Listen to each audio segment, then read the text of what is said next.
Okay, so we are live now. Let me share my screen and then we will discuss. So today we are going to discuss the, you can say, third module of our statistics course. Okay, so far we have seen.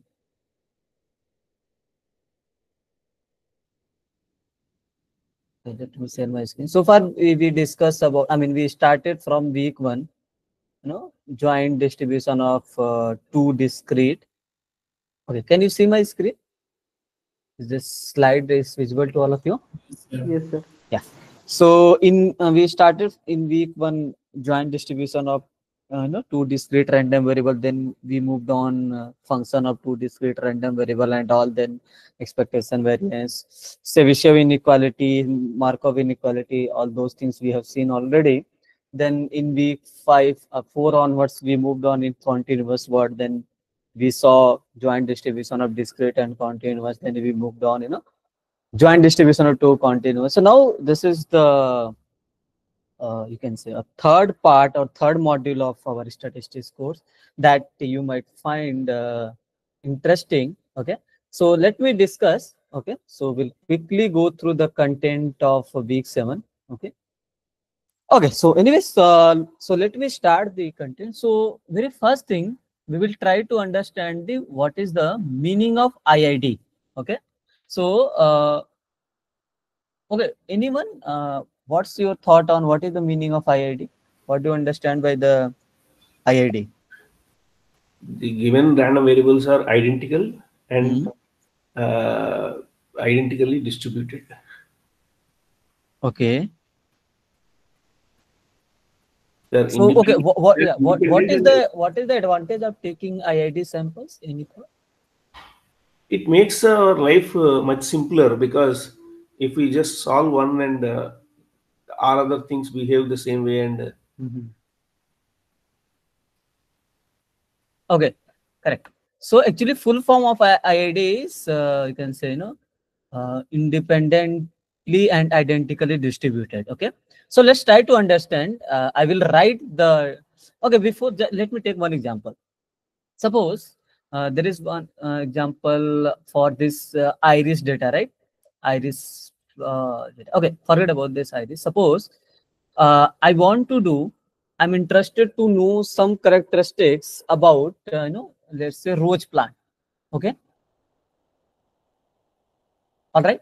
So let's say what is the time a leaf can take to increase or something like that. Any characteristic. Suppose you have defined one objective in which you are interested for a rose plant. So there are two kind of samples. Suppose you have collected the samples. First sample as let's say you have collected the data or samples from, let's say, lotus plant, some lily, and some, let's say, what other flowers are there. Okay, let's say some, okay, some you took samples for the same characteristics, let's say for some 5 or 10 flowers. Okay, another samples you have collected, second sample, let's say you collected some, there are some a rose, one rose plant, second rose plant, and third rose plant, and fourth rose plant. Okay, and etc. So all are different rose plant, different ways. Suppose there is one rose plant and another rose plant and another rose plant and another rose plant. Okay, something like that. So which sample would will give you the better result, or which will be your more convenient for your analysis and for your study? second one. Second one, right? Yeah. Because only then your conclusion or inference, whatever you are going to make, that will make more sense as compared to first one, right? Basically, suppose you have taken the data of time to increase of length of lotus plant, and similarly lily and some others flower, and similarly here you have collected the data. So the second one will give you the more result. That's why it's a IID. IID means identically distributed independently. So all those plants should be independent, right? Some independent plants. So what is the meaning of I like that's one idea. Let me write the you can say one formal or one, some, you can say some formal definition, not definition, you can formalize this like this. So if you talk about in more technical word, so what I can say, there are, so everyone got the idea, rough idea about meaning of ID, right? So if I would like to write in technical terms, so I will write there are no overall trends. The distribution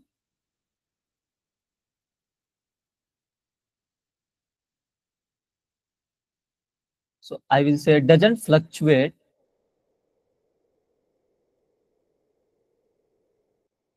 and all items in this sample are taken from the same probability distribution. Okay. Now, are you able to relate this technical terms with this part? Right? There are no, and it should be, distribution doesn't fluctuate, right? The trends, overall trend doesn't fluctuate too much. And all the items you can see in the samples are taken from the same probability distribution, right? Yes, no? So what is that? There are no overall trends. Yeah, means trend. Okay, no overall trend. The distribution doesn't fluctuate. I mean, both you can say you are not see here. Here you can see distribution are too much fluctuating, right? Okay. All right. So that's the see. If you are not getting this technical, do not worry. Just you need to take care about this. I mean, my sample, all the items in my sample should be from the same population, right? And the independence is very simple. So sample items, basically, you can say are all independent. So, okay, what do you mean by independence? So basically, they are not connected to each other, right? In any way. Okay. Yeah. Yeah. So what is the meaning of not connected? Means suppose knowledge of the value of one variable gives no information about the value of the other, or you can say vice versa. All right. That is the meaning of independence, right? Yeah. Okay. Now let's start the things. So there are okay, let me start. So basically in week 7, we will see IID samples hold information on distribution. How? Suppose there are some IID samples, okay? And my goal is get some partial information about the distribution, okay? So next thing is, suppose I'm saying IID samples of an unknown or partially known distribution form the input of statistical procedure. Means, so suppose I'm saying, let me say, let me take, suppose I'm saying I have 20 IID Bernoulli P samples. So here P is unknown. Okay. So what we are going to do and what we are going to observe in week 7 onwards. So we are going to start, we are going to understand the IID samples and empirical distributions. Means suppose, I mean what we will start. So suppose you don't know the value of any parameter.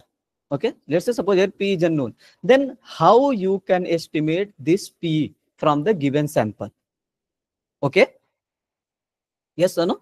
So here, let's say P is unknown to me. Okay, means you have collected 20 IID samples. Okay, so the very first sampling means suppose you can understand this like suppose you have you are going to toss a coin 20 times. Okay, so first time what you might get, so this might be one of the sample. Yes or no? Suppose you toss the coin 20 times. Suppose you are going to represent 1 for head, 0 for tail. This is possible, right? Head, tail, tail, head, tail, something like this till this 20 point, right? Yes or no? Yeah. This is one Yeah. sampling, right? Suppose I asked you, suppose this is today's result, and tomorrow I ask you again toss the coin 20 times. Then you might get this result, which is different from the first one. Yes or no? Yes. Yes, sir. Suppose you and day after tomorrow I ask you toss the coin again 20 times, then you will get this part. First of this is IID, right? Right? It's from Bernoulli P, Yeah. and it's all are independent, right? So you Yeah. can see Similarly, these are the sampling 1, sampling 2, sampling 3. Okay, these are the outputs of different times you are going to toss the coin. Okay, and so on. Let's say it's n times, 100 times, and something. Okay, so it will be clear in a minute. So what is the important part here? Okay, so important part here, this P is same for all sampling. Yes or no? Yeah. 0.5, 0.6, whatever, but P is same, right? One more thing, samples do not remain the same. You can see here it's a different, right? Yes, sir. So each sample in each sampling is an observation of a random variable. Okay. Sometimes we are writing like this, right? X1, X2, Xn are IID X, right? So here what you will write, you can write X1, X2 till X20. This is IID X. Instead of X, I can write Bernoulli P. Would you agree with me? Right? So the reason behind is this. Whenever you are writing, let's say let X1. So this will represent the random outcome of the, I mean, this is the random variable which represents the outcome of the coin when you are going to toss first time. All right. Are you getting yes or no? Because this is random variable, right? This can vary, right? This can vary, this can vary. Yeah. Right. So here, suppose I'm writing X1, X2 up to X20. This is Bernoulli P. So thing is, so sometimes you are writing small x1, small x2 up to small x20. Yes or no? So this small x1 will represent the values. Okay. Why we are treating as a small x, and small x represents the value, capital X represents the random variable. So this is capital X1, capital X2 up to this is capital X20. And this one, it's a small x1, small x2, small x3, small x4, small x5, small x6, till small x20. Are you getting?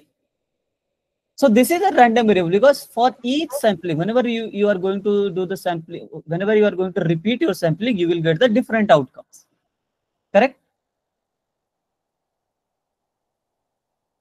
Yes? No? Are you getting? See, if you will not speak, Yeah. I will randomly assume you are getting, right?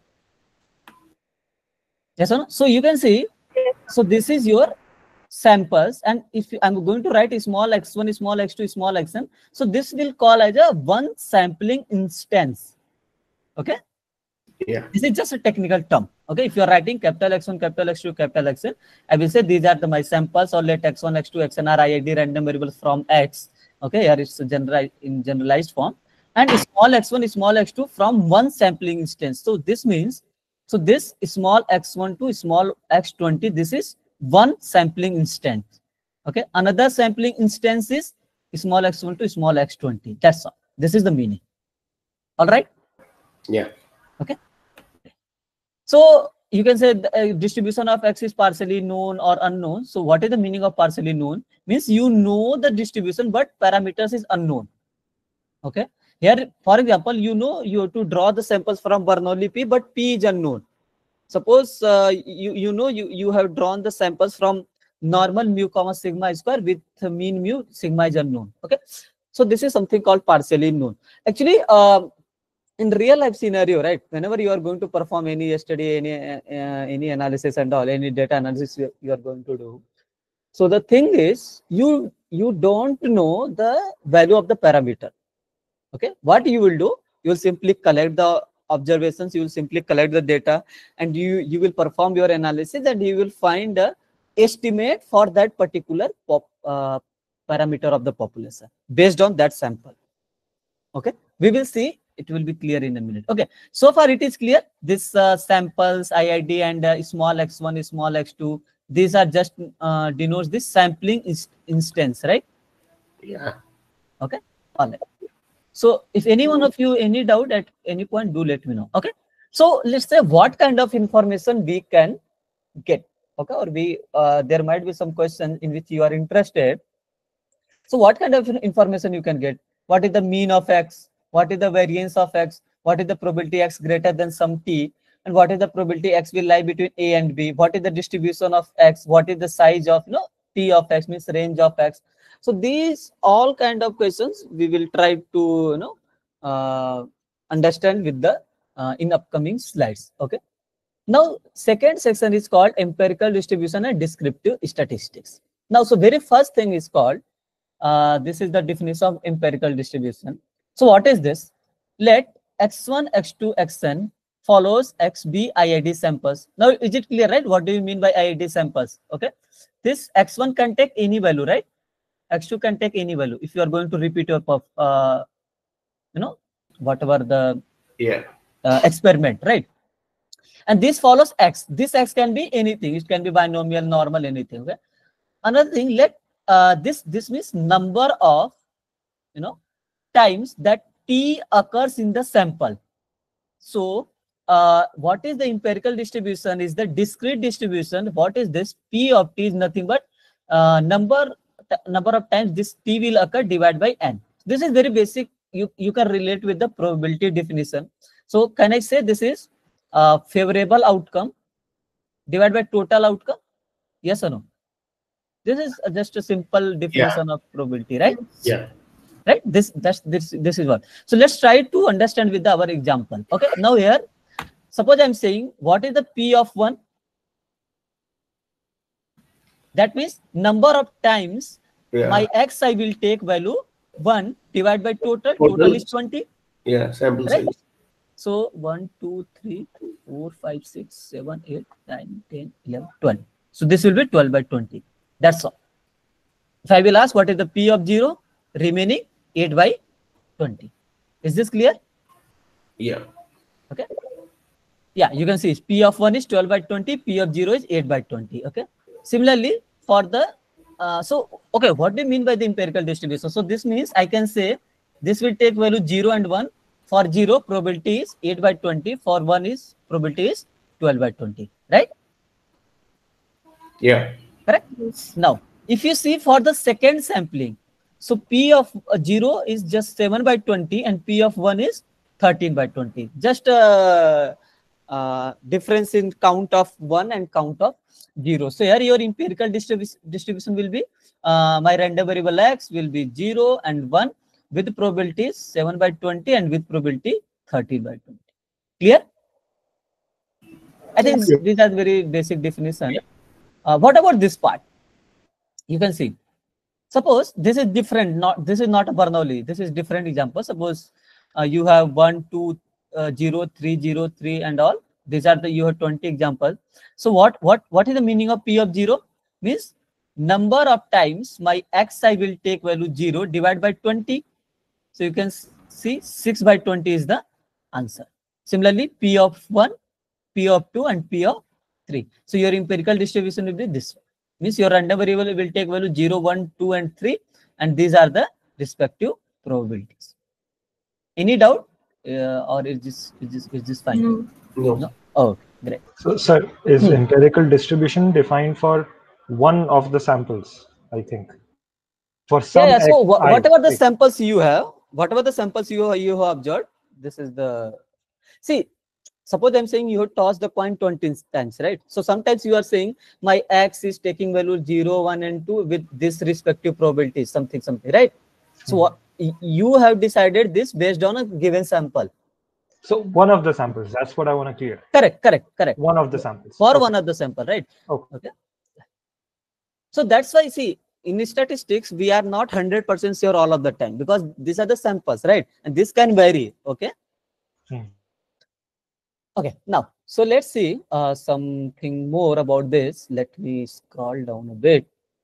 Okay, now, yeah. So next thing is, what are the observation about my empirical distribution? Okay, so first of all, is your empirical distribution random? Yes. Because for different sampling instances, I mean for different sampling, your value will get changed, right? Yeah. Correct? Yeah. Right? Once I may get head and the other time you may get tail. So you have seen that. Okay, let's say suppose you toss the coin 5 times, you might get this one. Again, you might get like this one. All right. You might get 1, 1, 1, then 0, 1, something like that, right? So for different sampling instances, it will get changed. So that's why I can say my empirical distribution is random. Okay. Also, this t and p of t means probability of 0, probability of 1, these all things may change from one sampling to another. Yes or no? Hmm. For Yes. this to Yes. this, correct? Now examples we have seen for 20 Bernoulli p samples. This is very basic thing, right?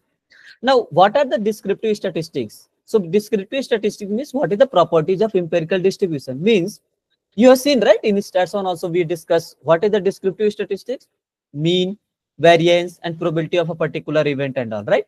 Hmm. The one thing we will cross verify in upcoming slides, as the number of samples increases, this is something which is very, very, very important. The properties of empirical distribution should become close to that of original distribution. Okay, if your sample size is going to increase, the properties of empirical distribution means the properties of your samples, whatever the samples you have observed from there, properties from there. So properties means, let's say I'm saying mean. So this mean will be close to the population mean. Let's say population mean is mu, means mean of original distribution when n is going to increase. Similarly, you will see the variance of will increase, variance of this original distribution as n is going to increase. So we will see in a minute. That's not a worry about. So we will cross verify this part. Okay. Now, this is very simple definition of sample mean. I don't think I should spend more time on it. So, you know what is the suppose you have x1, x2, xn are ID sample. The sample mean is nothing but addition divided by number of observations. Yes or no? Right. So for one sampling instance means for one sampling, so I will take small x1 to small xn divided by n, right? So this represents the random variable, but if you want to take the values, so I will go with the small x size. Okay, any doubt? No, sir. Correct. Great. So you can see, let me come to this point. I will take the final slide. So you can see what is the x bar here? 12 by 20. So x bar means you will add 1 plus 1 Mean. plus 0 plus 1 basically till 1 plus 1 plus 1 divided by 20. You will get 12 by 20. Basically number of ones divided by 20, right? Because 0 anyway, you will this will not affect the summation in the numerator part, right? Yeah. Similarly, what is the x bar here? 13 by 20. What is the sample mean in this part? 25 by 20. Means here you have to do 1 plus 2 plus 3, I mean plus 0 plus 3 plus 0 plus 0 plus 1 plus 2 plus 0 plus 1 plus 3 2 up to 1 divided by 20. So you will get 25 by 20. So now we got sample mean, whatever the samples we have observed here. Okay. So far so good. Any doubt? No, sir. So does that mean they have the same weight? Because Same weight means what? weight, See, you weightage. know, this is something you are going to draw from Bernoulli P. Okay, this is Bernoulli P. Okay, you might have some information what kind of samples you are going to observe, right? Okay, so this will here in this sample it's not Bernoulli. This is some another distribution. Okay, some another you are drawing some samples. Let's say you are tossing the coin sometimes and you are interested in number of heads, something like that, right? So thing is, we want to focus on whenever we are going, my sample size will increase. The properties of empirical distribution means theoretical, whatever you have observed will be close to the properties of the original distribution. Okay, we will cross verify. All right. Yeah. So suppose here it will be interesting part actually. Now,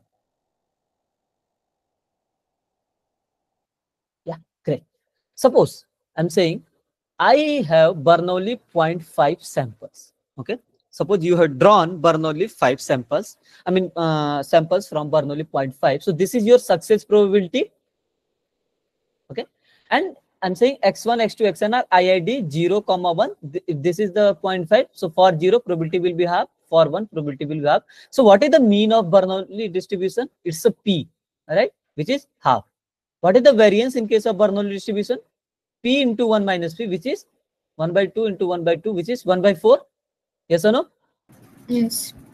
Now we will cross verify. So thing is, if you see, suppose you have drawn some 5 samples. Suppose you have simulated some 5 samples. Okay. The very first sample is, let's say 0, 0, 1, 1, 1. So what is the sample mean here? 3 by 5? for this particular sample. Yeah. Yes, sir. And for suppose you have simulated again some 5 values from Bernoulli 0.5, then this will give you 4 by 5. Yes. Yes, sir. This will give you 3 by 5. Yes, sir. Yes. Okay, just give me a minute, 1 second. I want to show something.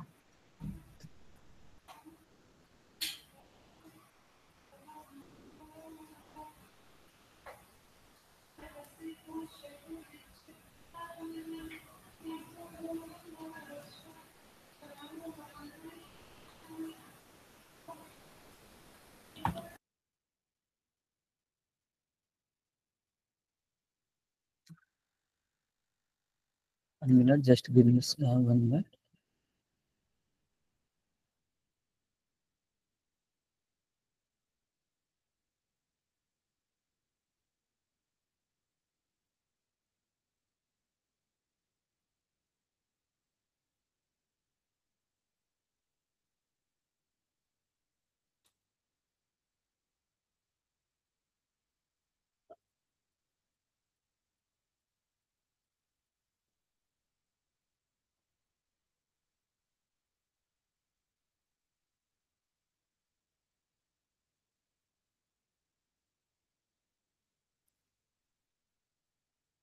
Okay, 1 second.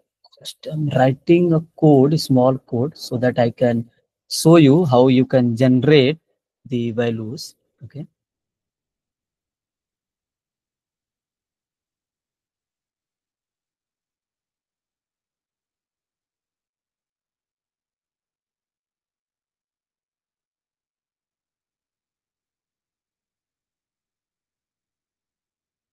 Okay, great. So let me share my screen. So this is something. Can you see this R console? Yes, sir. Yes, it's with So me. suppose this is Yes, sir. one. Okay, do not worry. This is not a part of stats 2. I'm just trying to show how to you can simulate the different kind of values. Suppose this is some first sample I have generated. Okay, let's say this is second sample. So this is I can generate R binom. So this is 5 size 1. Let's say 0.5 I'm generating, right? So what will be the S2? If I will run this 2, so this will give you, so you can see the samples are taking different kind of values, right? Suppose I'm saying instead of this, suppose I have generated R binom. Okay, so let's say again 5 1 comma 0.5, let's say this is S3. You can say, so samples it can change, right? You can say different for the whenever you are going to do the different sampling, whenever you are going to repeat your sampling procedure, you might get the different values, right? Yes, yes. Okay, similarly, suppose I'm saying I'm going to generate the same thing, let's say not for 5, let's say some 15, right? So you can see this will generate some 15 values. So similarly, so this is something you can generate with Python and R or Excel also, whatever in which you are interested. So the thing is, so these kind of values you can generate from there, and you can play with the whether it is going to close to your sample mean or not. So thing is, so similarly you can see, right, I have generated different samples, right? Now, if I will increase the sample size as 20, suppose this is the for sampling 1 and mean is 12 by 20. Okay. This is sampling 2, mean is 13 by 20. This is sampling 3 and mean is 13 by 20. Okay. Now, suppose instead of 20, sample size has been increased 20 to 200. So for sampling 1, there will be some 200 values. Let's say I'm saying I'm going to generate let's say 200 samples. Okay, so these are the 200 samples. Okay, so let's say you can calculate the mean of these 200 samples, and suppose you might get this one. Okay, 95 by 200. Okay, similarly for sampling 2, you might get 102 divided by 200. Similarly for sampling 3, 98 divided by 200, right? Are you getting what I'm explaining, right? So similarly, suppose you have increased the sample size 1000. So for sampling 1, it's possible you are getting the mean as a sample mean as a 495 divided by 1000. Sample mean for sampling 2, 490 divided by 1000. Sample mean for sampling 3, 504 divided by 1000. So one thing you can observe here. So what is the value of 3 by 5? 0.5? Sorry, 0.6? Yeah. 0.8? 0.6, right? What is the value of 12 by 20?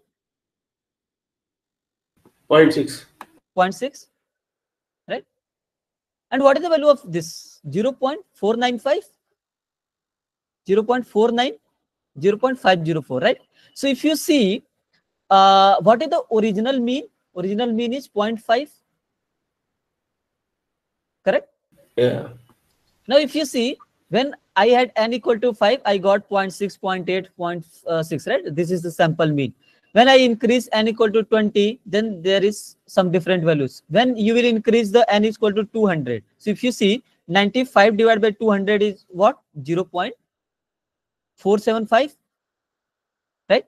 And 102 divided by 200 is nothing but 0.51. Similarly, 98 divided by 200 will give you 0.49 something. So you can see which one is closer to 0.5 when you are going to increase your sample size. Yeah. Yes or no?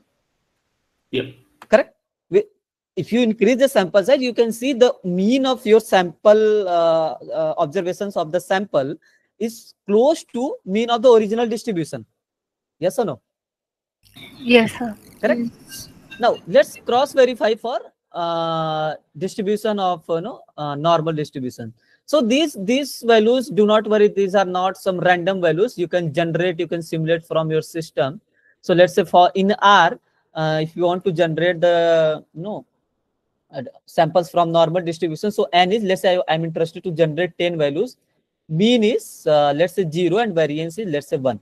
So it will give you 10 observations from normal distribution with mean 0 and variance. Okay, this similarly you can generate some, let's say I'm interested to generate 1000 values, so it will give you the 1000 observations. Okay, you can take the sample mean and you can okay, so what is the sample mean? You can see the mean of R norm. 1 second. So this will 1000 will give you sorry 0, 1.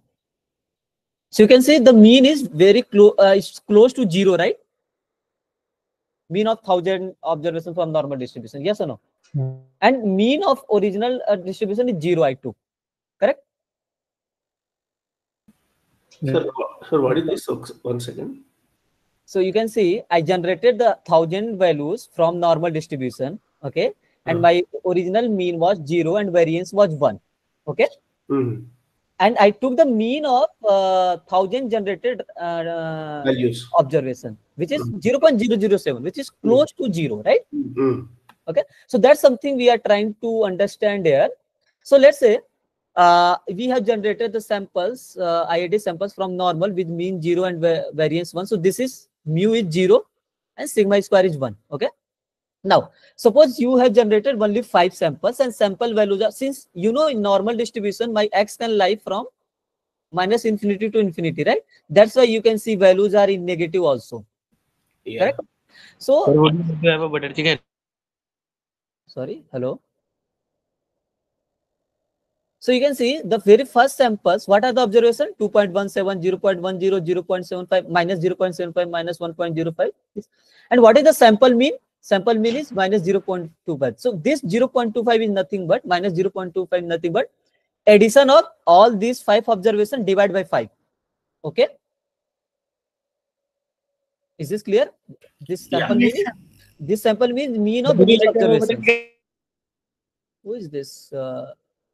Yuvraj, right? Similarly, suppose you have second sample and this mean sample mean is mean of these observations. Okay. So similarly, you can see here observation is not mentioned, but just keep in your mind. So this sampling, for sampling 1, there are some 20 observations and sample mean is 0.08. Similarly, there are another 20 observation, and for that sample mean is minus 0.24, and similarly for sample 3, 0.41. Now, if you'll increase the sample size a bit more, let's say 200, then sampling 1 is not, so this is, there are some 200 observation, and for that sample mean is 0.01, minus 0.01. Similarly, for second sample, sample mean is 0.01, and for third sample, sample mean is minus 0.12. If you increase the 1000 till 1000 sample size, then for sampling 1, let's say mean is 0.04, sampling 2, mean is minus 0.04 and minus 0.02. And what is the original mean? It's a 0. So you can see, whenever you are increasing the sample size, it is going to close to the property of mean distribution, original distribution. All right? Are you getting my point, right? Yeah. So it might vary. It's not like 0.04 will always be true. You can see here, I generated, it was 0.07. You can see if suppose I will write, let's say instead of 1000, let's say 10,000. Okay, then it will be more close to 0. Okay, you can see. Okay, so it can vary. It can vary because you will get some different samples, right? And you can see. Okay, so it is going to be close to 0 whenever you are going to increase your sample size. Okay, all right. Yeah. Now, so next thing is, what is the, since, okay, you, from here it is very clear, x bar is what, random variable or constant? X This bar is is a constant. random variable. Yeah, I mean from sample to sample it can change. Yeah, that's why it's a random variable, right? Uh-huh. Are you getting why it's a random variable? But Suppose x is a random variable, but x bar, is it also called random variable. Okay. I will tell you. See, suppose you have calculated this is x1, x2, x3, x4, x5, right? What is the x bar for this? 0.25 minus 0.25. What will be the x bar for this? 0.17. What is the x bar for this? 0.11. So x bar is a random variable because it's a sample mean. Sample mean is the random variable because of, for each sampling, for each different sampling, your value of x bar will get changed, right? Constant is what? Irrespective of the other things, the value shouldn't change, right? Are you getting my point, right? Yeah. Okay, so x bar is the random variable. So that's why we are interested in expected value of x bar and variance of x bar. Here, do not think mu is for normal distribution, sigma square is for normal. No. So mu is the general mean and sigma square is also general mean. Okay. The thing is, what is the theorem or concept here?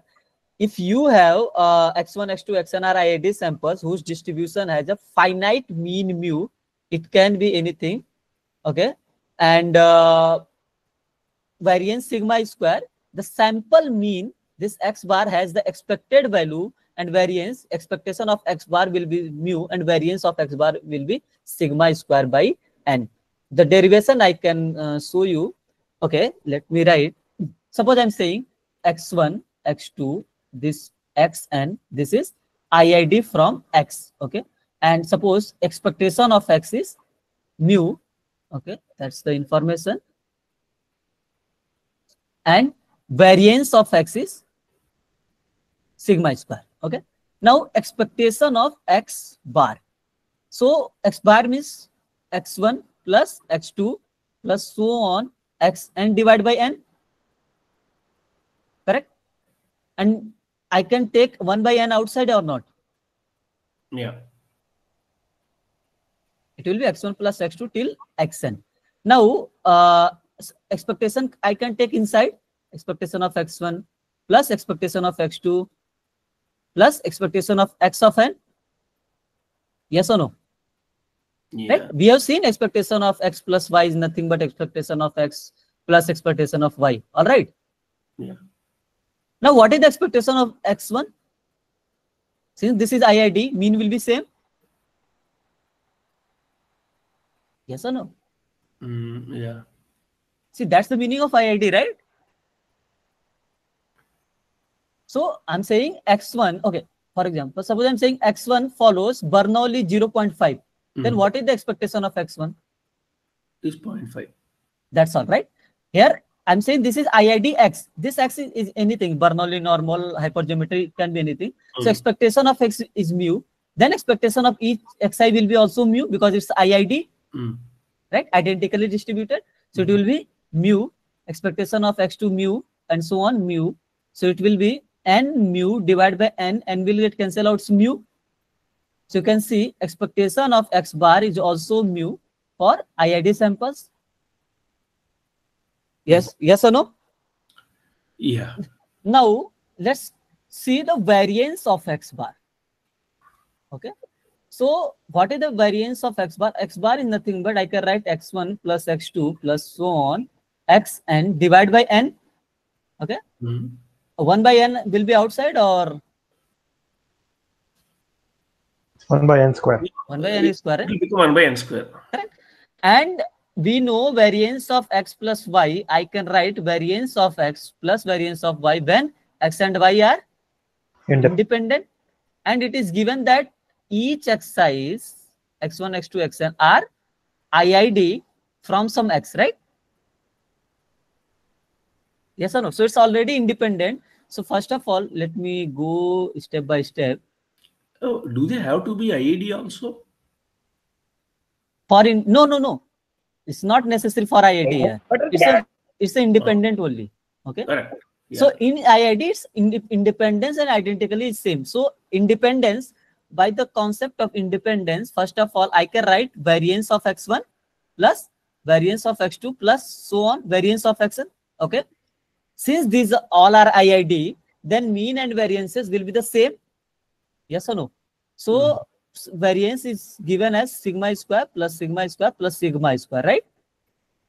Now numerator part will become n times sigma square divided by n square. This will get cancelled out. So you can see sigma square by n.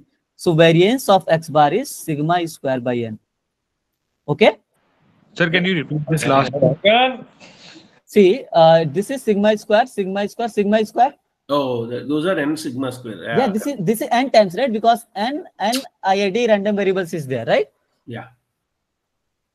All right. So it will be sigma square by n. So here you can see if you have x1, x2, xn IID, which has finite mean mu and variance sigma square, then sample mean will be x1 plus x2 plus xn, which for that expectation of x bar will be mu and variance of x bar will be sigma square by n. Okay. This is very, very important. It will be like you can say helpful whenever you are going to learn weak law of large number, central limit theorem and all. Actually, this is very, very important. Sir, 1 second. So typically we say expected value of x is mu, right? Correct. Here we are saying expected value of x bar is mu. Yeah, that's what we have proved, right? Yeah. That proof I understand, but I'm just trying to compare what we learned before and what is this and how it is different kind of thing. I'm just trying to visualize. So thing is, okay, I will tell you one scenario. Suppose you have drawn the samples, okay, from normal distribution. Okay. 1 minute, give me a minute. You connect with the charging point. Yeah. Suppose I'm saying I have drawn some samples, let's say some 20 samples from, let's say, normal with mean mu and suppose variance is 1, for example, just a scenario. Okay. Now I want to say, tell me an approximate value of your mu. Okay. Suppose mu is unknown, then how will you proceed? You will go through the samples only. Since this is, I know expectation of x bar equal to mu, we will learn in a minute. So this is called basically whenever expectation of x bar is equal to mu, okay, this expectation of some statistic equal to parameter of that, I will say x bar is an unbiased estimator of my population mean mu. Then I can use the x bar as closure value or approximate value for my population mean mu. Okay. Yeah. So yes. Sir, like x bar itself is a mean. So why mean of that mean? Okay. What? Okay. Tell me what expectation tells us. So mean is like, always mean of one particular sample, or expectation is what? Various sample. See, expectation of x represents the long run average, right? Yes, sir. What do you mean by long run average? Suppose I'm saying I'm rolling a die. Okay. Okay. Once, then what are the possible outcomes I can get? 1, 2, 3, 4, 5, 6. Yes. What is the expectation of X here is 3.5. Okay. This you can cross check. Now, okay, so does this mean expectation of X 3.5? Suppose, does this mean, suppose I'm going to roll a die, and does this mean I will get outcome as 3.5? No. What is the meaning? Sir, not expected value is not in the sample space always. No, it's not. You can't say it's not always. See, I will tell you. One second. Suppose you will roll the die twice, right? Okay. What will X will take? It will take value 2, 3, 4, 5, 6, 7 up to 12. Yes, sir. Suppose you are interested in some of the outcomes, right? Then expectation of this X will be 7. And 7 is here. So you can't say it's not in sample space. The thing is, I will explain you. So this expectation of X represents, suppose you are going to roll a die, let's say large number of times, let's say 1,000 times. Okay. You are rolling the die 1,000 times. Okay. Okay. All right. The average of all, average of all the outcomes till 1,000 times. This average of whatever the outcomes you got, let's say 1, 2, 3 up to, let's say 6. These are the outcomes, 1,000 outcomes. Okay. The average of these outcomes will be close to this 3.5. Okay. That's the expectation of X. Okay. Is this clear? Yes, sir. Now, what you are explain the expectation part again? See, expectation of X is nothing but represent the long run average. Okay. So long run average means if I'm going to roll a die, let's say 1,000 times, then this average of these all outcomes of this 1,000 average of this 1,000 outcome will be close to 3.5, which is expectation of your X, which is called as expectation of X, right? Okay. See, what is the key thing here? Suppose, see, you know X represent the outcome of a die, right? And you are going to roll a die 1,000 times. So it is better, there should be some measurement by which, that should save your time, right? So you are not going to always roll a die 1,000 times and you are going to take the average of outcomes, right? You will simply take the expectation. That expectation is just close to that long run average. Okay. Right. Now this expectation of X bar is nothing but, so suppose you did sampling 1, right? Okay. There will be some X bar. Yeah. Suppose you did sampling 2, there will be another X bar. Suppose, okay, let's say I'm saying you are doing this from, let's say Bernoulli, let's say 0.5, for example. Okay. Just assume. Suppose you did sampling 1, there will be some X bar. Sampling 2, there will be some X bar. Sampling 3, there will be some X bar. Yes or no? Correct. Similarly, sampling, let's say 100, there will be some X bar. Okay. So average of all this. So average of all this outcome, let's say here you got 0.25, 0.35, 0.475, 0.12, something like that. Okay. Outcome of average of all this sampling state. Expectation of this X bar is nothing but average of all these outcomes will close to this one. Okay. So essentially average of averages. Correct. Average of averages. Okay. So, I mean, it's good to say average of long run averages. Long run average of averages. Like and same applies for the variance too, right? Correct. Okay. So the thing is, why we and one more thing you can understand, X bar is your random variable, right? You can take expectation of your random variable as mu and variance of your random, which is sigma square by. Okay. Okay. Some rough idea is okay. Yes or no? Right? Yeah. Are you getting now? You can see the expected value of sample mean equals the expected value or mean of the distribution, which is true, right? Mean of the distribution was mu, and expected value of sample mean is also equal to mu, right? Yes. Now mean of the distribution is constant, right? I'm talking about this distribution. These samples have been taken from the distribution. So this mu is constant, right? This is not a random, correct? Yes. While sample mean, I'm talking about X bar, this is a random variable. So Correct? each mean, like each mean is a constant. You are Which saying each that, mean? No, right? no, no. See, each here mean of the distribution means I'm talking about, suppose I'm saying x1, x2, x20 are normal from mean mu. This mu is constant, right? This can't change. Sir, can we say that actually everybody, I think, is having the same similar doubt? Can we say that mu is nothing but the value that comes from the theory, and Correct. and x bar is actually a Whatever value we have observed. of the experiment? Whatever, yeah, correct. Whatever we are going to observe. Ah, Yeah, that's the main thing, right? yeah, theory will not change because Theory will not change, right? Suppose I'm yeah, saying, okay, correct. from here you can cross verify. Actually, suppose I'm saying I'm going to draw, okay, let's try to understand this. So this means I'm going to draw 1 lakh observations, okay, from theoretical mean 0 and variance is 1, okay. All right. Yeah. Now I'm going to take the average mean of those 1 lakh observations. Correct. Correct. Uh-huh. Here you can see. Suppose I'm going to generate again. So you can see here sample mean will get changed, right? Correct. But this is the theoretical mean. So you Correct. can see for 10 lakh, sorry, so 1 lakh, right?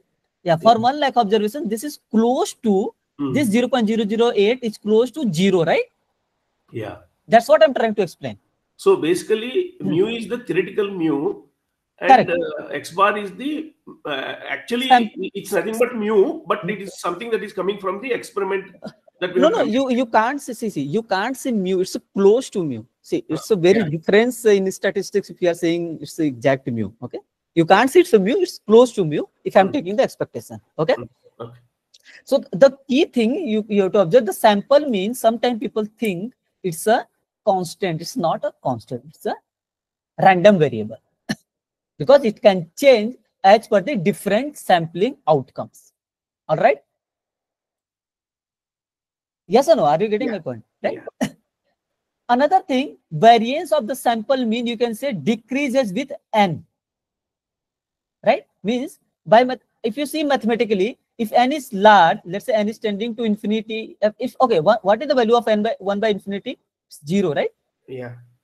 So if n is large, then this variance will get decreased because in the denominator n is there, right? See, this is sigma square by n, right? If okay, tell me what is the value of 1 by 10? Just assume. 0.1. What is the value of 1 by 100? 0.01. 1 by 1000? 0.001. 1 by 10,000? 10 to 0. 0.00. Right? Yeah. That's what is explaining. As n increases, the variance of the sample mean tends to 0. Right? Got it. Basically, you can see from this graph also. Okay. If n will get increased, now suppose initially you had this kind of observation. If n will increase, you'll get closer observations, right? Yes or no? Yeah. So whenever n will increase, your variance of sample mean will tends to 0. Okay, let's try to cross check here. Suppose I'm saying I'm just going to denote let's say S1 as a R norm. Let's say 10, 0, 1. Okay, then I'm saying what is the mean of S1 here. Okay, let's say this, and what is the where of S1? It's 1.62, right? Suppose I have S22 as R norm. Let's say instead of 10, let's say I'm generating 100. Okay. Do not worry, this is not going to come in your stats 2 course. Just I want to show you. And what is the variance of S22? You can see it is getting decreases, right? For 10, it's 1.62. Yeah. And for 100 sample size, it is 0.95, right? Yeah. Let's say S23 is nothing but R norm. Let's say instead of 100, I am generating 1000 and 0, 1. So let's say variance of S23. Okay. One thing we have seen, we have to take the variance of sample mean, right? Once again, let me define S24 as a mean of S23, right? Correct? Mean of S23. See, we are interested in variance of X bar, right? variance of the sample mean. So here S23 is what? It will generate some observations, right? And mean of S23, okay? This will represent X bar, all right? And what is the variance of S24? You can see,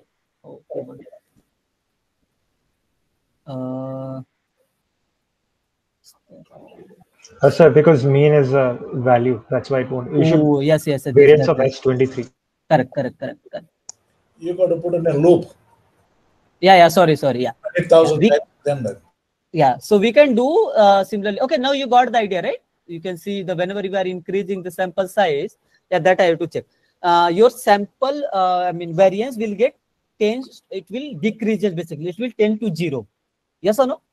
Yeah. Is it clear, right? Now, so this was in general. Next thing is sample variance. Okay, I think this is something we have seen already. X1, X2, Xn are IID samples, then sample variance is nothing but it is denoted as X1 minus X bar square, X2 minus X bar square, plus so on, Xn minus X bar square divided by N minus 1. Okay. So where X bar, you know, is the sample mean. Okay, one more thing. Can you tell me what is this S square will be random variable or constant? S square is X minus X bar. I think it is still a random variable, I guess. It's still a random variable, right? Yes or no? Yeah. Why? Because for each different samples, you will get different values of X bar, and because of that, it will get changed, right? Yeah. Okay. So one more thing. What is the expectation of S square? This is sigma square. Okay. So maybe in stats one you had doubt why we are taking N minus 1 in denominator. So that's, I told you, right? See, if I'm writing expectation of S square as sigma square, then I will say S square is an unbiased estimator of, see, this will be clear in week 9, but I will tell you the reason, sigma square. So thing is, why we are saying like this, I mean, what is the meaning of this? Whenever, suppose I'm saying you don't know the value of sigma square, okay? You have collected the observations, you have samples, you will calculate the S square, you will take the expectation of S square. I mean, that, you will calculate the S square, that S square will be close to N square, okay? So do you want to me do the derivation, the reason behind it, or is it? So do it, please. Okay, let me do it here. Actually, all the definitions are very straightforward. You need to just be a bit careful, that's all. So this means what? Expectation of 1 upon N minus 1 summation of Xi minus X bar whole square, right? Sir, also about this X bar, is this the X bar, is this the mean of Xi, or is this the mean of the entire, all the X's? No, it is for Xi, particular sampling. So why don't we use that notation then?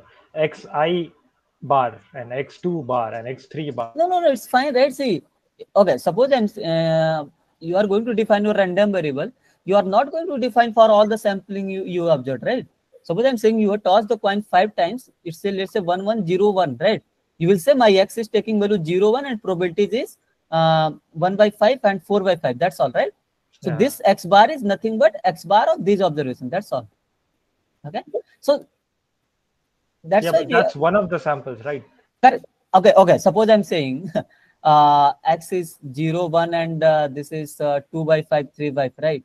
So you are not going to write again X 0 1 1 by 5 4 by 5 X 1 0 1, no, then 3 by 5 2 by 5, something like that. So you are not going to write every times, right? You will write one of the thing. Accordingly, you are going to approximate the value. Okay. Wait, why won't I write this? For every X, for every small sample, I must do that, right? Okay, Rahul, I think as of now, let's go with this. Okay, let's try to finish the content. Okay, this is the standard notation. That's all I can say. Okay. So just so So Yeah, just to go ahead. sum it up, this x bar is relating to that particular xi, right? That is Yeah, the that's mean all. of that x. That's Okay. why, see, one more thing. In general, we are writing x1, x2, xn, right? Okay, one more thing. Can you tell me? You are not going to write all the samples, right? Suppose I'm saying you have to collect the weight of you want to know the average weight in a particular college. Okay, suppose in college there are 10,000 students. You took 100 random samples. Okay, and you will simply say these are the 100 weights and average weight is you can make the, let's say, average weight is let's say 60 kg in that particular school, right? Okay. Are you going to collect again 100, again 100, again 100? No, right? You will take 100 samples, and based on this, you are going to define your random variable, your x, let's say, weight of that 100 student, right? Yeah. Got it now? Okay. That's why we are representing the x bar. Okay. Yeah. So let's try to see the derivation part. Another small doubt. I think so. It's actually we have n values, no sir. Xi minus x bar whole square. Yeah. Such values we have n values, right? And denominator we have only n minus 1. I would tell you what is the reason behind it. Why we are taking n minus 1. Okay, don't worry. Okay. So do not think this is a mean you are taking. Okay, I will tell you the reason behind it, why we are taking n minus 1 actually. Okay. Yeah. So let me do the derivation part. So this, okay, 1 second. Sorry, n minus 1 expectation. So I can write this as a minus b whole square, right? Yeah. So what it will be? Xi square, okay, minus 1 second. This will be x bar square minus 2 times of xi x bar, and that xi. Okay. Let me write. I think it will take. Is there a page? Let me write here. Okay. So s square is what? 1 upon n minus 1 summation I to n xi minus x bar whole square, right? Yeah. S square will be 1 upon n minus 1 summation I to n. I can write this as a xi square minus x bar square plus 2 times plus x bar square minus 2 times of xi x bar. Yeah. 1 upon n minus 1 summation I to n xi square plus n x bar square minus 2 x bar summation of xi. 1 upon n minus 1 summation I to n xi square, okay, minus nx bar square, because this will give you nx bar, and this is minus 2 nx bar square, and this is nx bar square. All right. Now, if I will take expectation of s square, that's something we have to calculate. So 1 upon n expectation of summation I to n xi square minus nx bar square, right? So 1 upon n minus 1 summation I to n expectation of xi square minus n times expectation of x bar square. Yes or no? Yes. It will be 1 upon n minus 1. And what is this? Expectation of xi square. What I can write? Can I write this as a variance of xi plus expectation of xi whole square or not? Because variance of x is nothing but expectation of x square minus expectation of x whole square, right? Yeah. Then expectation of x square, I can write variance of x plus this part. Yeah. Right? Yeah. Minus n times the same thing I can write as a variance of x bar plus expectation of x bar whole square. Yes or no? Everyone is getting this point, right? Could you explain that again?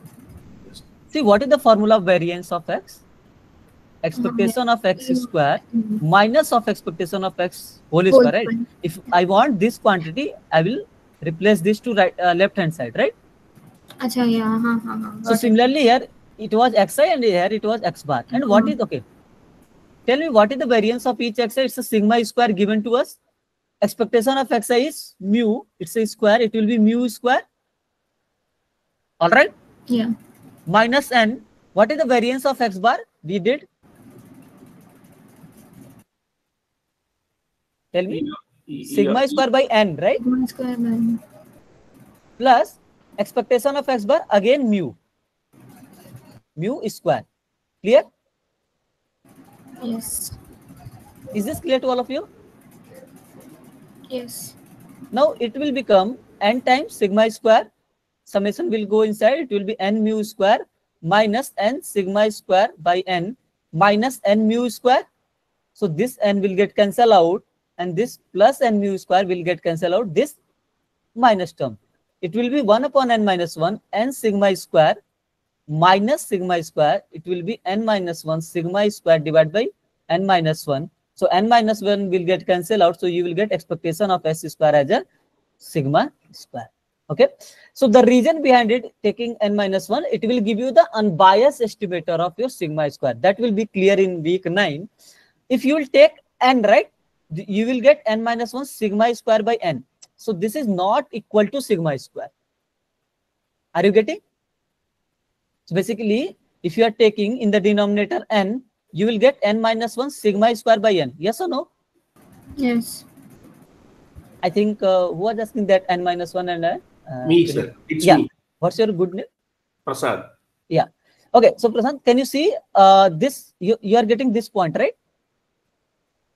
If you will take n in the denominator, but if you solve this one, it will be 1 minus 1 upon n square. 1 minus 1 upon n whole square. Yes Okay. or no? This quantity. Uh-huh. Okay. So in a way, if your n is very, very large, right, then this will again is going to close to sigma square. Okay, because this quantity will be close to 0.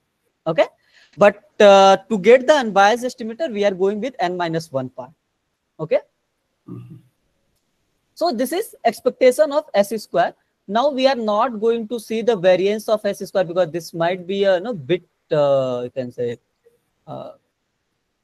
confusing quantity for that. But the thing what we can understand here.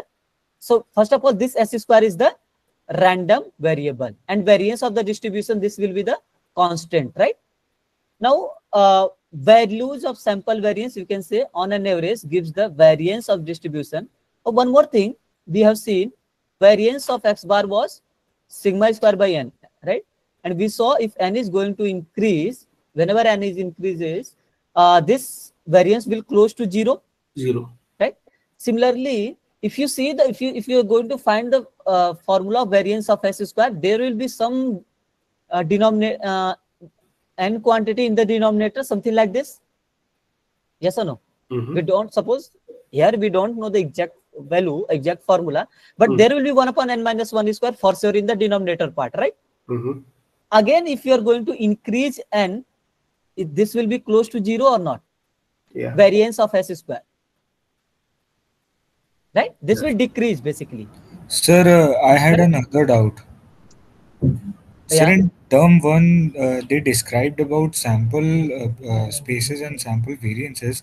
So anywhere there was a sample of anything, in the denominator there always used to be n minus 1.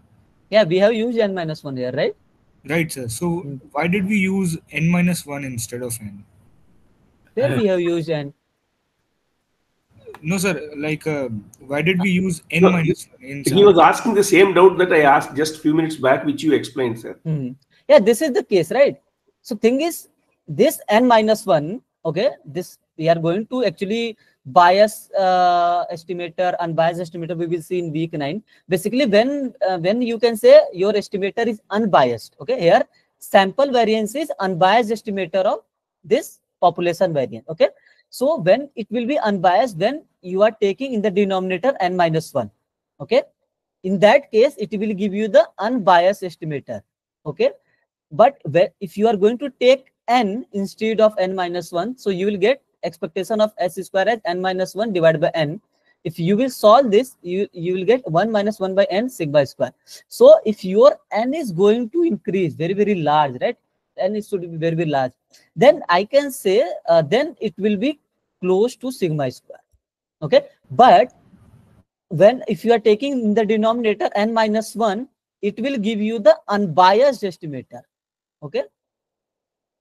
There is not any relation with n part. But if you are taking n, then n should be very, very large. Then s square will be close to sigma square. Got Okay? it, sir. Yeah. See, this unbiased part will be clear in whenever we are going to see the week 9. So the key thing, we have to show expectation of, suppose I'm saying x bar is equal to mu. This means x bar is an unbiased estimator of mu. Okay. Okay. So this part is okay. This expectation of s square is sigma square, and variance of s square will also decrease if n is increasing, right? Yes or no? Right, sir. Now, so we saw if I'm going to increase n with the properties of empirical distribution, means whatever we have observed will be close to the property of original. So let's say we have Bernoulli half, then mean will be p and variance will be p into 1 minus p, which is half into half 1 by 4, which is 0.25. All right. Yes or no? Yeah. Now, suppose you have you have done this n equal to 20. Okay. For 20 size, you got these sample variances. Okay. So, suppose you got some 20 observations. Okay. And you have calculated the sample variance, means sample variance of those observations. So it will be 0.26, 0.26, 0.25, 0.25, 0.26, right? Suppose you increase the sample size as 200 and variance of those observations is 0.25, 0.24, 0.24 and 0.2456 and 0.2476. So this is for sampling one. Suppose you generated some 200 values for another sampling, 200 values for another sampling, 200 values for fourth sampling, 200 values for fifth sampling. Okay, everyone is getting this these all things, right? What is the meaning of these values and all? Yes or no? Yeah. Right? You are getting, right? Yeah. Yeah. Similarly, suppose you have generated 1000 values, and let's say for sampling one, you calculated the sample variance of those 1000 values and you got 0.2498.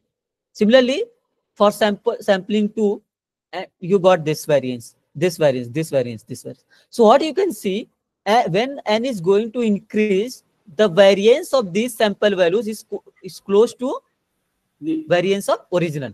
yeah. Correct? That is something we are trying to explain here. All right. Yeah. So these are things you will see. It will help you in central limit theorem, and whenever you are going to be in real life, right? So you want to collect more data so that it will give you the inferences with less variability.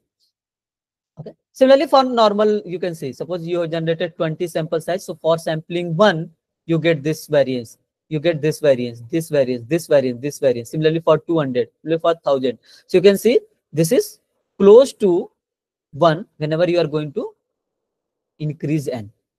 All right. Till this point, is it okay, everyone? Yeah. Okay. Right.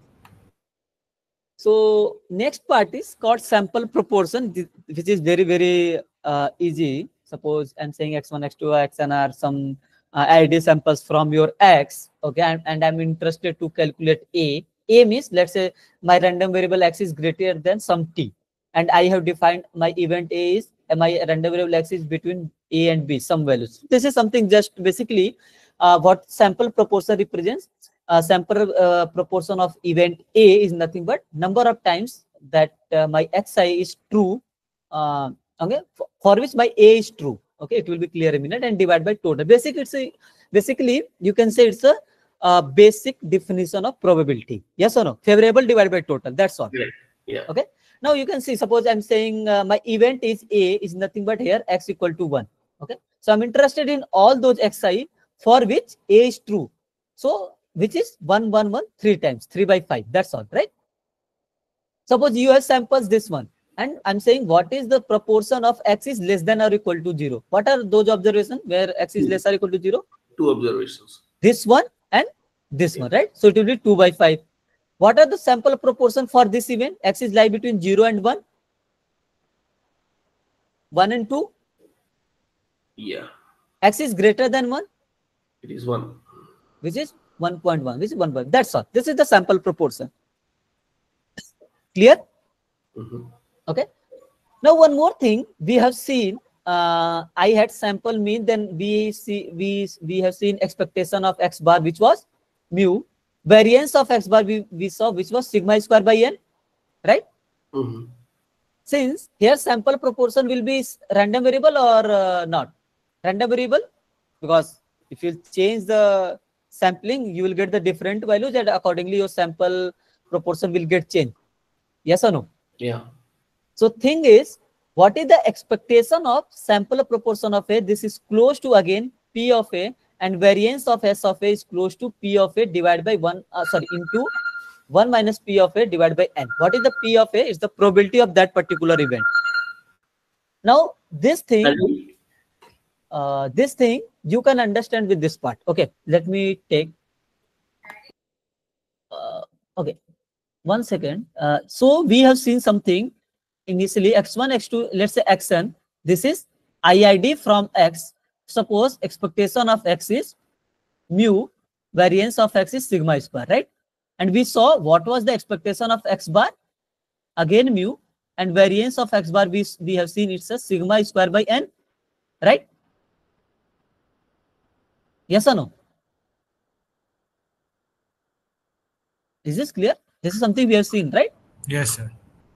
Now suppose I'm saying x1, x2 up to xn. Okay, this is IID, let's say from Bernoulli P. Okay, then what will be the expectation of x here? P, and variance of x is P into 1 minus P in case of Bernoulli. Yes or no? Yes, sir. Now suppose I'm saying what is the, let's say, expectation of x bar by using this generalization. It should be equal to mu, and what is the mu here? P only. Yes or no? Okay. Is this clear, or let me solve it? Maybe that will give you the idea. So what can I can write this x1 plus x2 plus xn divide by n or not? Yes, sir. 1 by n. I can write expectation of x1 plus so on expectation of x of n. What is the expectation of each xi? P. Since all are from Bernoulli P, right? Yes, sir. It will be np divided by n. N will get cancelled, which is p. Is this clear? Yes, sir. Now, okay, by using the above generalization, can I say what is the variance of x bar here? Variance of x bar is sigma square by n, right? What is the sigma square? Means variance of each xi. Yes or no? What is the variance of each xi here? P into 1 minus p. Yeah. Divided by n. This is this clear? You can do the derivation also. Yeah. Means if you will write variance of x bar, it will be x1 plus x2 plus so on xn divided by n. It will be 1 by n square variance of each xi, because each xi are independent. And what is the variance of each xi? It's Bernoulli, then p into 1 minus p up plus p into 1 minus p divided by n square. And we know these are numerator part is n times np 1 minus p divided by n square, and will get cancelled out. It will be p into 1 minus p divided by n. Correct? Which is this part. The thing is, you can observe, you have to keep in mind, this is sigma square. Sigma square is nothing but variance of each xi, and n is the number of observation. Okay? This part is okay? How that n square in the denominator and variance that? What is the variance of a times of x? A square into variance of x. Now is this clear? Okay. Yes. Okay, this part is okay, right? Expectation of x bar, we can see it's a p, and variance of x bar is p into 1 minus p divided by n. Is this clear? This part, these two? Yes, sir. Okay. Now, if this is the case, let me show you. Okay. So what, in case of proportion actually, suppose you did one sampling and you got 1 0 0 1 1. Okay. All right. So what is the, suppose I'm saying, what is the p of 1? 1 by 5? Sorry, 3 by 5? Yes or no? If I will ask, instead of p of 1, what is the p? Again, you will say 3 by 5. in success probability, right? P is, okay, let's say x bar, sorry, x bar 3 by 5.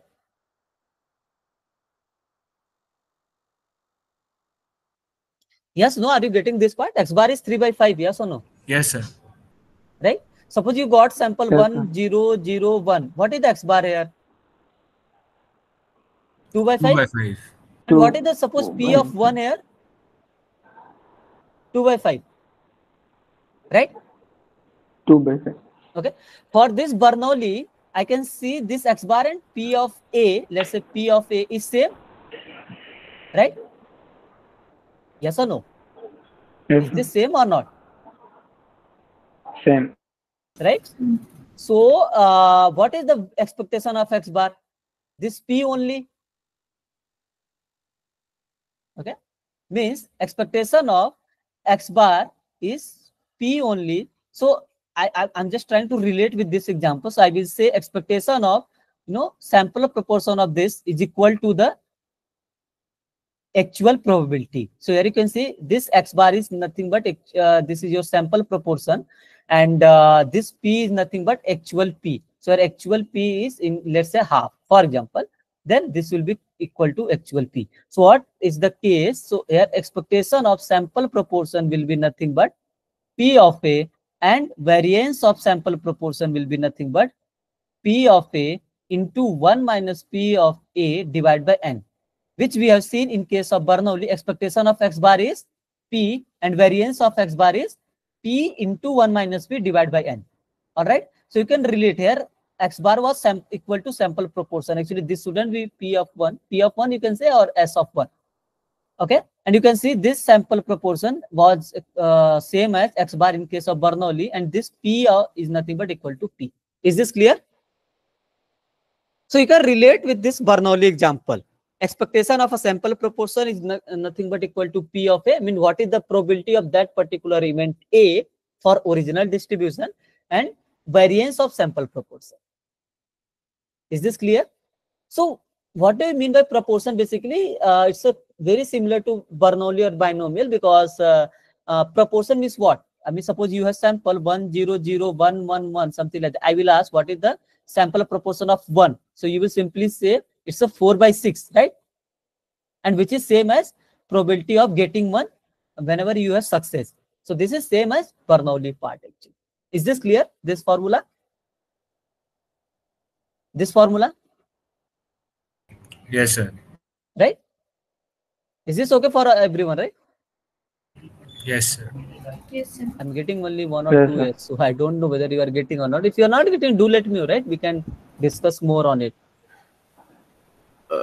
I think, sir, we are getting, but I think, to be honest, from my side, I think it requires little time to go through it once again and sink in my. Correct, correct. It will take some time. Otherwise, fine. Okay. Otherwise, you are getting some rough idea or not, because what we are trying to say, right? So the thing is, you can say this sample proportion is equal to the success probability, right? So okay, let me take one example. Suppose I'm saying in one of the state, let's say Maharashtra, you did sampling for 1,000 out of 1,000 people. Okay, out of 1,000 people, let's say I'm saying 600 people are rice eaters, and let's say 400 people are wheat eaters. Okay, I mean, they love to eat rice, and 400 love to wheat.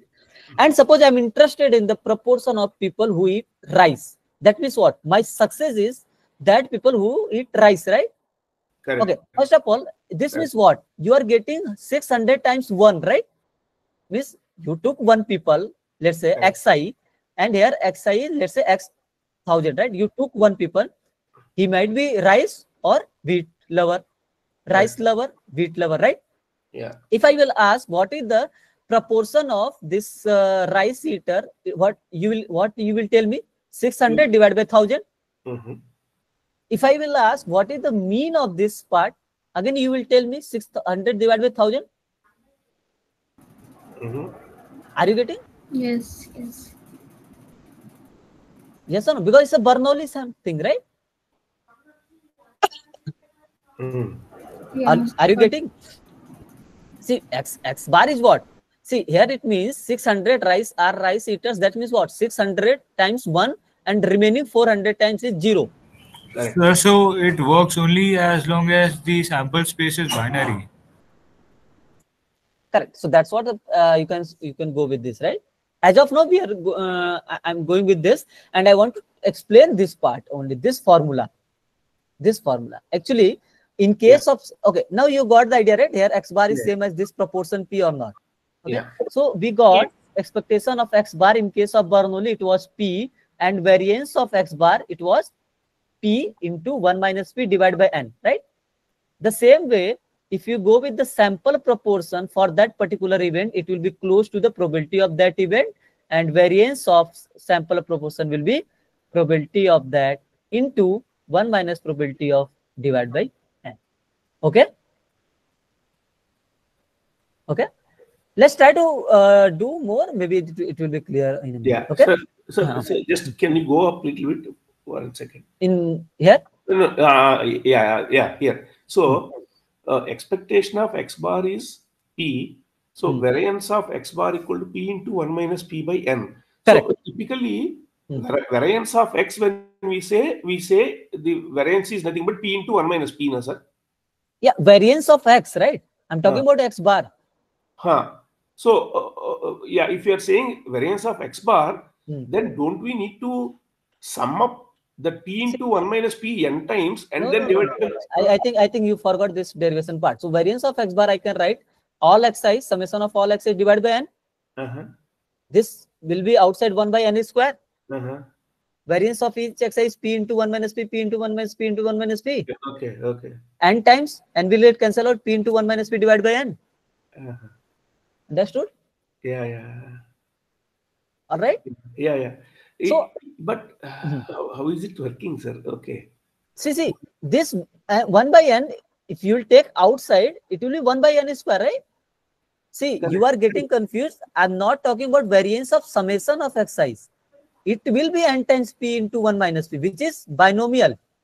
If I'm talking about variance of summation of xi by n, let's see. So 1 by n square will be outside, right? And variance of summation of xi will be np 1 minus p. 1 n will get cancelled out. You will get p into 1 minus p divided by n. Understood? Yeah. Understanding at the same time, finding it a little difficult to. No, it's not a difficult. Remember and digest. Yeah. Okay. So if I'm talking about variance of summation of xi, it will be n square, n sigma square. So this is in general. We have seen expectation of x bar is mu, variance of x bar is sigma square by n. Okay, but if I'm talking about summation of xi by n, which is x bar, it will be 1 upon n square into n sigma square, right? So this is in general. If I'm saying x is Bernoulli p, okay, and we know what is the expectation of x, okay, what is the mu? It will be p, and sigma square in case of Bernoulli, p into 1 minus p. That's why it's a p into 1 minus p by n. Okay. So what I'm trying to say here, let me write again, maybe that will be clear. Suppose I'm saying x1, x2 up to xn. This is, I'm saying IID from x, and expectation of x is mu, and variance of x is sigma square. This is in general. Then expectation of x bar will be equal to mu, and variance of x bar will be equal to sigma square by n. This is in general.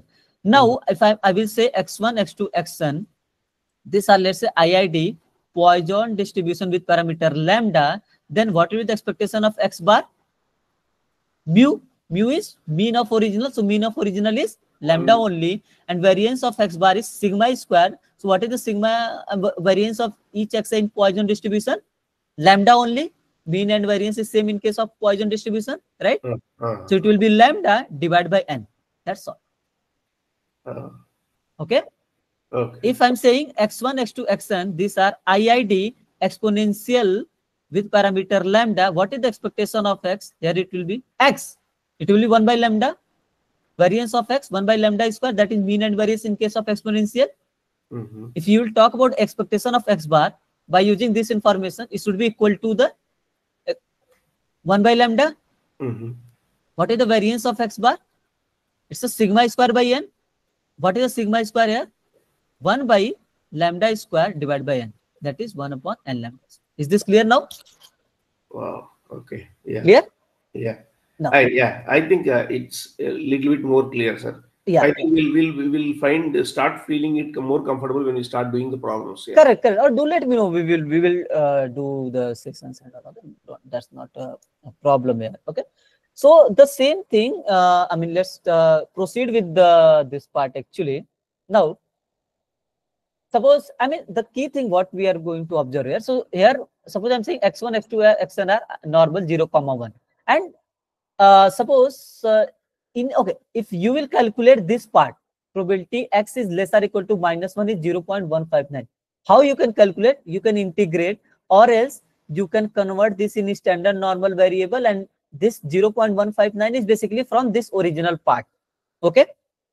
Means what they are trying to say here, probability of this particular event is 0.159. Okay, this you can calculate like this, minus infinity to -1, and you will integrate, you will get 0.159, or else you can go with the standard normal table. The thing is, what they are trying to say, suppose you have simulated 20 samples. Okay, for that 20 samples, you calculated what are the proportion that x will be less than -1. Suppose there is 0.15, okay, 0.20, 0.15, 0.15, 0.1. Are you getting the meaning of these values? These values? Yeah, sample Right? proportion values 0.15 refers to. Okay. Let me do here. Suppose I'm saying R norm, I have generated 20 values with mean 0 and variance 1, for example. Okay. So if I will ask, I will ask, what is the probability that let's say x is less or equal to, here we need to define x and all. So what I'm trying to say here, so this will give you the proportion of those values which are less or equal to -1 from these 20 samples. Correct. Okay? Yeah. This is the meaning. Correct. Okay. Similarly, they have did 5 sampling. Okay. Now, now they did for 200 samples, and this will represent the 0.170 is nothing but proportion of all those value which is less or equal to -1 in this 200 samples. Got it. Got it. Got it? Yeah. Perfect. So similarly, for 5 times they did. Now they increase for 1000. So what you can observe, this 1.159 is close when I'm increasing the sample size, right? Correct. So that's the key thing. Basically, you can say whenever you are going to increase your sample size, the properties of theoretical, or you can not properties of observed values, empirical distribution will be close to the properties of original. That properties means it will be close to your mean, it will be close to your variance, it will be close to some probability of a particular event. All right. Is this funda clear to all of you? Yeah, understood, sir. Right. Similarly for this particular event, right? Yes or no? Is this clear? So similarly, whenever you will see lectures, so sir has taken this example, some simulated values. You can go through this. I'm just going to explain the concept. Okay, sir took very good examples, some real life data and mean and variances and all, and then you can go with that. Now, okay, as of now, is this clear? Some rough idea is clear to all of you? Yes, sir. Right? Yes, This sir. variance and all. Okay, just give me a minute. I will be back in 1 minute. Okay. Yeah. Sir, can you also please explain Monte Carlo simulations? Yuvraj, Monte Carlo simulation is nothing but you are going to generate. Okay, suppose I'm saying you have to toss a coin, let's say 1000 times, 10,000 times. Okay, so which will you prefer? You are going to toss manually with your hand, or you will prefer the system? Sir, I would prefer a system. System, right? So Monte Carlo simulation, in Monte Carlo simulation, what we are doing, basically we are generating the values from system, and what we are going to observe whether the mean, variance, and I mean these kind of statistics is close to the mean or variance of original distribution or not. Okay, means you are simulating the values again and again and again. Okay, like you can see whatever I did here, right? Okay. Sir, so would it only work for binary systems, or would it also work for multi-binary? Multi-binary system. See here you can see I did for normal. Okay, it's not for binomial only. Okay, I simulated the values for binomial. Sorry, normal here. Okay, here I simulated the values for binomial. Yes, sir. Thank you, Okay. sir. Yeah. Give me a minute. I will be back. I will have some glass of water.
Okay. So if the basic thing is clear, then we will move a bit more. Okay. Like we have seen the expected value, and also suppose you are interested to. Hello, am I audible, right? Yeah. Yes, sir. So suppose you have been given x1, x2, xn, which are IID random variables, or let's say it's given basically random variables. Then you have a sum of their summation is, let's say s denote the x1 plus x2 plus xn. Then what is the expectation of those that s? Okay, so it's nothing but basically expectation of x1 plus expectation of x2 plus 1 expectation of xn, right? I think, is this clear, right? This is a thing we have seen already. Yes or no? What about variance of S? So it will be variance of x1 plus 1 variance of xn when this is pairwise uncorrelated, right? Pairwise uncorrelated means expectation of x1, x2 is same as expectation of x1 into expectation of x2. Means basically pairwise uncorrelated means I'm saying covariance between xi, xj is equal to 0. So here all the covariance term will be 0. So that's why we can write variance of S as a variance of x1 plus so on variance of xn. Okay, right? Is this clear? Any doubt? Is this clear? Sir, so covariance of xi is to j is 0. Yeah, that is the meaning of pairwise uncorrelated. Yes, sir. Okay. Okay, basically what is happening if I'm going to write variance of x1 plus Which variance means of x2. they are independent. No, Yeah, sir. correct. So if you are saying, see, if I'm saying independent, that means they are pairwise uncorrelated also. Okay, so this is the formula actually. If you will talk about two random variables, if I'm saying x1, x2 are pairwise, uncorrelated, or if you are saying x1, x2 are independent, that means there will not be any kind of relationship. This will be 0. Then you can write variance of x1 plus x2 equal to variance of x1 plus variance of x2. Okay, that's it there. Yeah. Is this clear? So this is just in statements, means mean of sum is equal to sum of means. You can see mean of sum, that is S, is equal to sum of their expectations or mean. Here variance of sum is equal to sum of variances when these are uncorrelated. Okay, or else this results whole when independent random variable. So if you are saying pairwise uncorrelated, that means I'm talking about covariance is 0. Okay, so covariance is 0, that doesn't mean always x1 and x2 are independent, right? Covariance is 0 is only, you can say there is no linear relationship. Yes or no? Are you getting my point? Yeah, if the If two I'm random saying, variables are independent of each other, then It's already uncorrelated, right? Yeah. Then covariance will be 0. Zero. But covariance 0 doesn't mean that correct. Independent. Correct. So because suppose I'm saying covariance between x1 comma x2 is 0, right?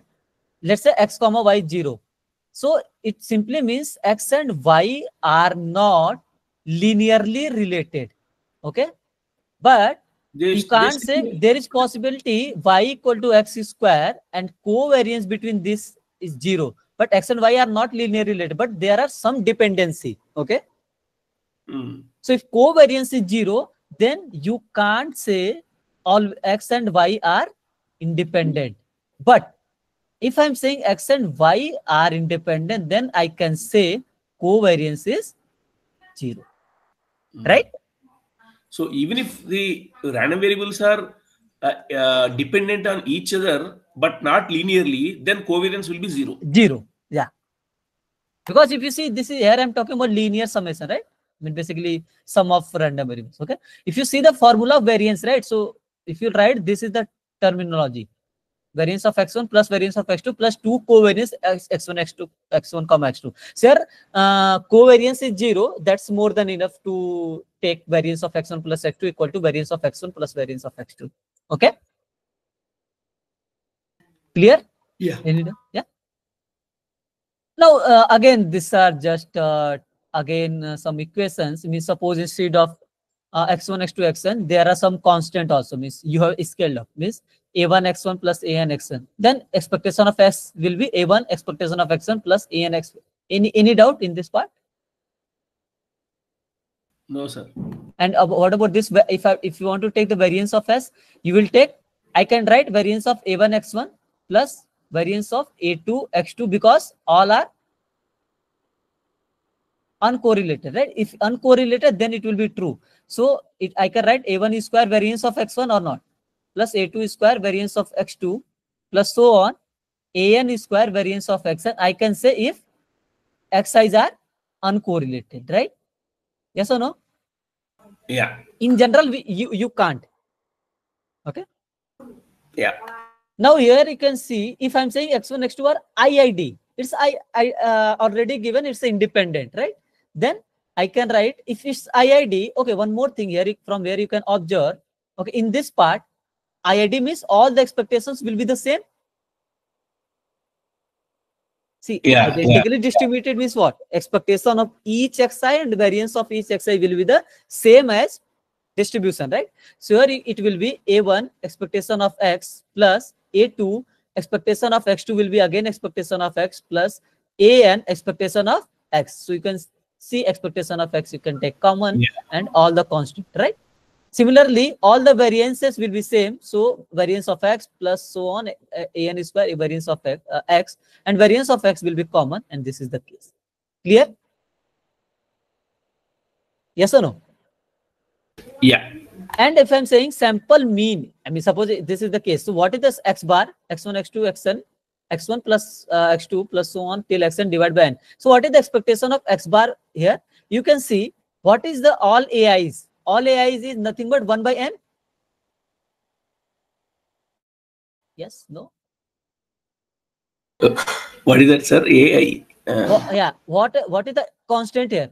1 by n, right? Okay. Yeah. Here, what is the case? Maybe now it will be clear. Here, this is you have a1 plus a2. Okay, let's see this part. Here, I have a1 x1, a2 x2 plus 1 an xn, right? Now, you have x1 plus x2 divided by n. So, it's all AIs are 1 by n. Okay, sir. Yeah. Okay. If you are getting difficulty, let's try to do like this. So, what I can write? Expectation of x1 plus expectation of x2 plus xn divided by n, right? Let's go with very simple. 1 by n, I can take common.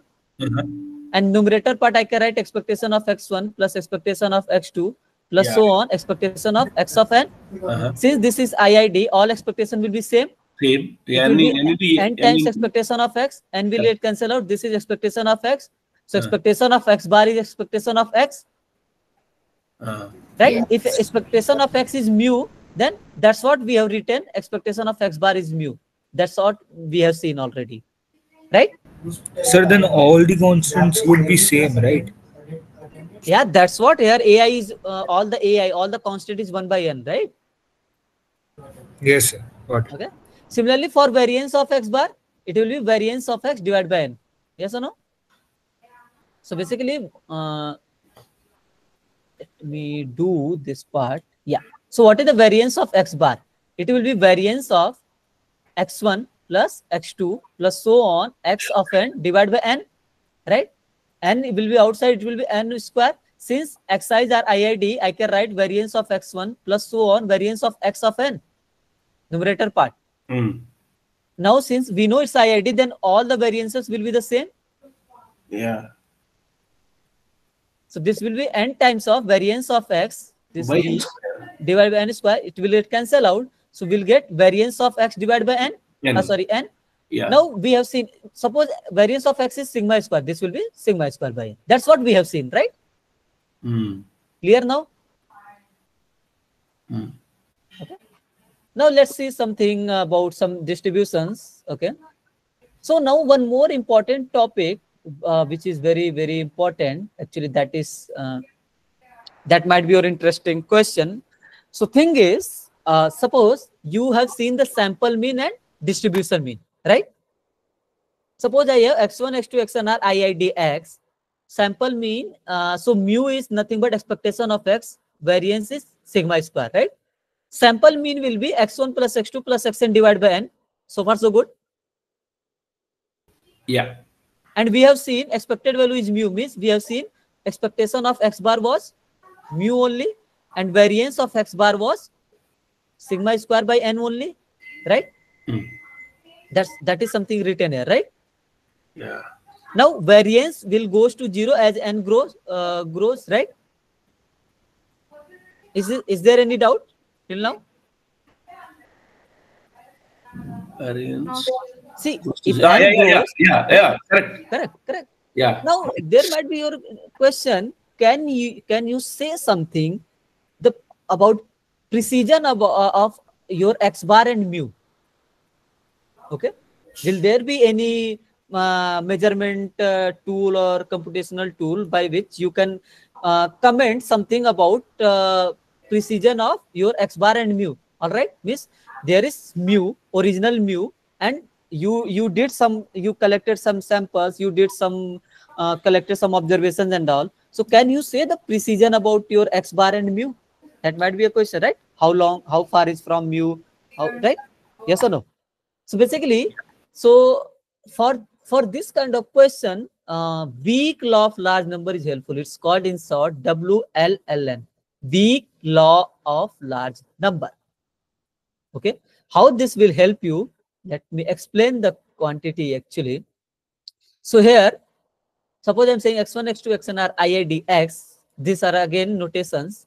Okay, the weak law of large numbers tells you the probability that absolute difference between sample mean and original mean, let's say this is greater than some quantity delta, will be less or equal to sigma square divided by n delta square.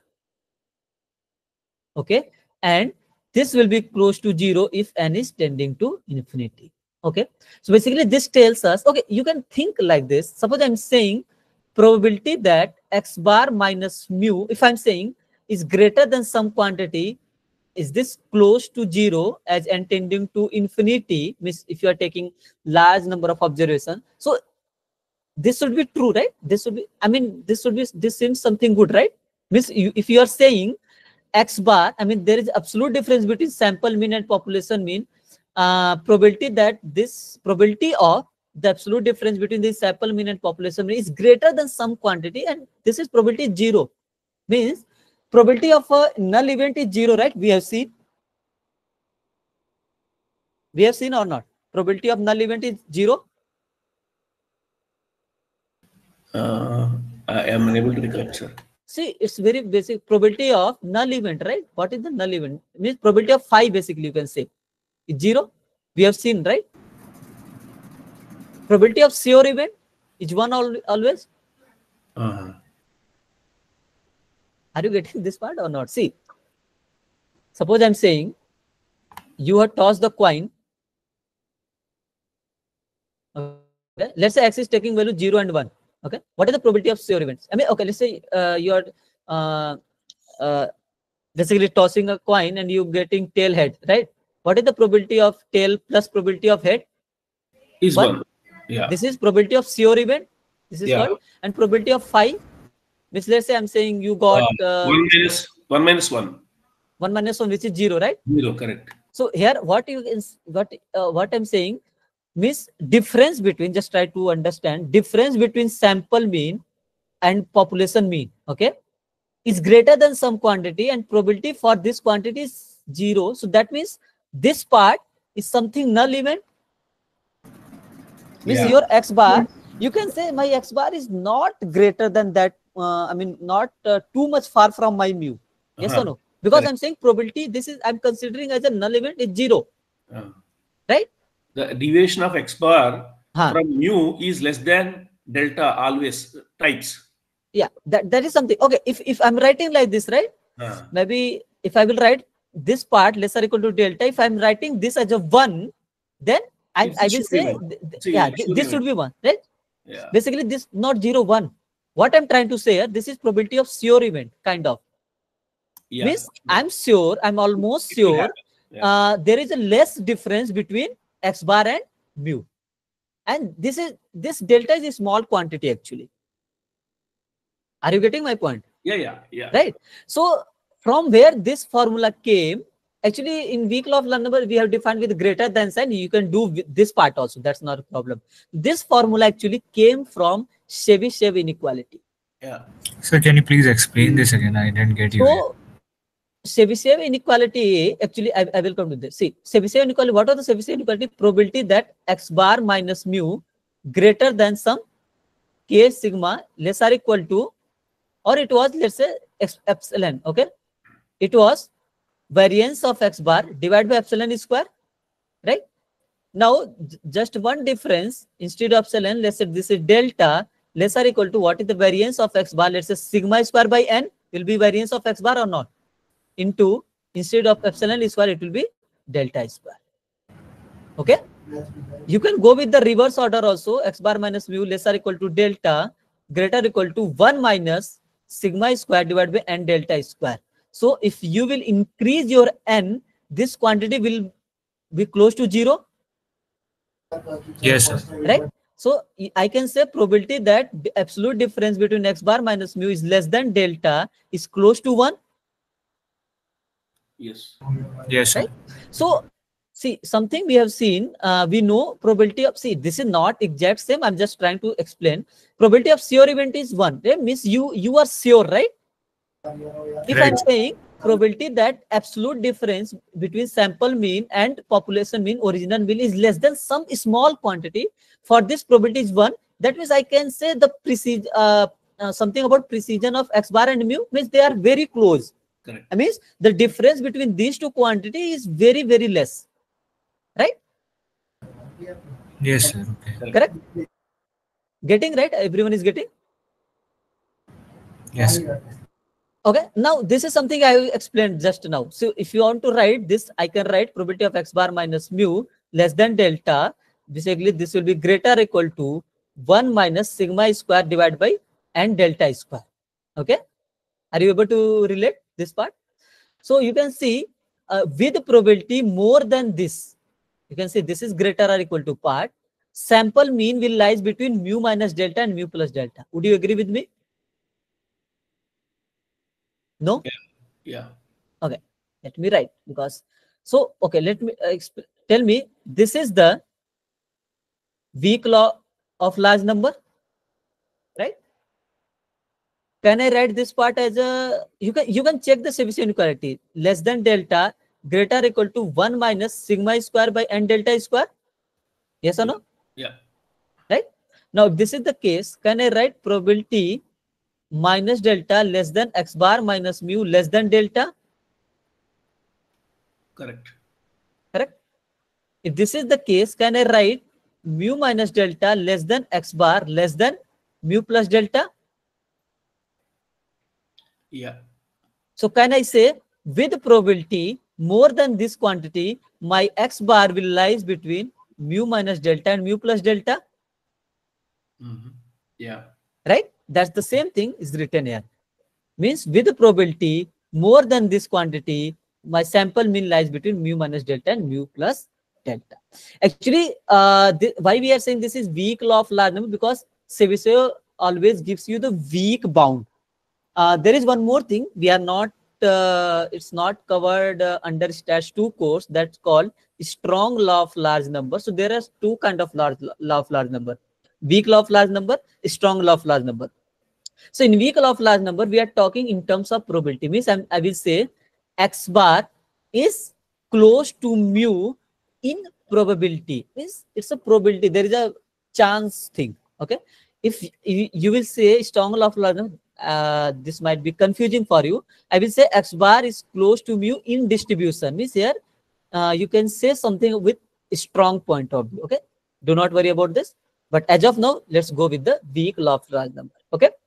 So there are some, samples. Means suppose you are saying P sample, Bernoulli P samples. So with the same thing, what is the meaning of this? So, okay. So I told you, right, with probability more than this part, 1 minus sigma square divided by n delta square, sample means lies between mu minus delta and mu plus delta, right? So here, what is the mu in case of Bernoulli? P, right? So here, you see what kind of conclusion you can make with the probability more than this quantity. Okay. Let's say there will be some value of P, some value of delta, some value of n. Then you can make a claim or make a statement with the probability more than this quantity, your sample mean will lie between these two. Are you getting my point? Yeah. Right. Similarly for uniform samples, normal samples, and continuous uniform samples. Okay. Is this clear? Or so basically you can say when distribution is known, a precise statement is possible about confidence of finding the sample mean within a certain precise interval. Basically, if you know, okay, suppose you know the P and I have given, let's say delta is given to you 0.01 and let's say samples is 100. So you can say with probability more than 1 minus, let's say this quantity, okay, something, let's say hypothetically, I'm saying, you are saying, let's say probability is coming out to be 0.70, hypothetically, okay. So you can say the probability, let's say P is half. So here half minus 0.01 and half plus 0.01 for this interval, you will say, you can make a statement with a probability more than 0.7. You can say my sample mean will lie between this interval. That's the meaning. Since I'm talking about in terms of probability, that's why it's a weak bound. Is it clear? Okay. So there, okay, similarly, sir, as you can see the something slides about, there are data for sepal length, sepal width, iris data. Similarly for Taj Mahal quantity. I mean, for real life data, whenever you will see the lectures, it will be, you can see, you can discuss more on it. Okay. Yeah. Okay. All right. Okay. One more thing I want to know, this is the rough idea is okay? Yeah. Okay. Is this okay for everyone? Because I'm listening only one yes. So, Yes, sir. yeah. Okay. So another thing, it's not week 8. This is some additional lecture of week 7. Okay. Let me give you quick idea. Then MGF and all we can start from week 8. So this is Markov inequality we have seen, right? Okay. And this is Chebyshev inequality we have seen. Yes or no? Yeah. Right. So what is the role of Chernoff bound? There is another inequality called Chernoff inequality. What is the role?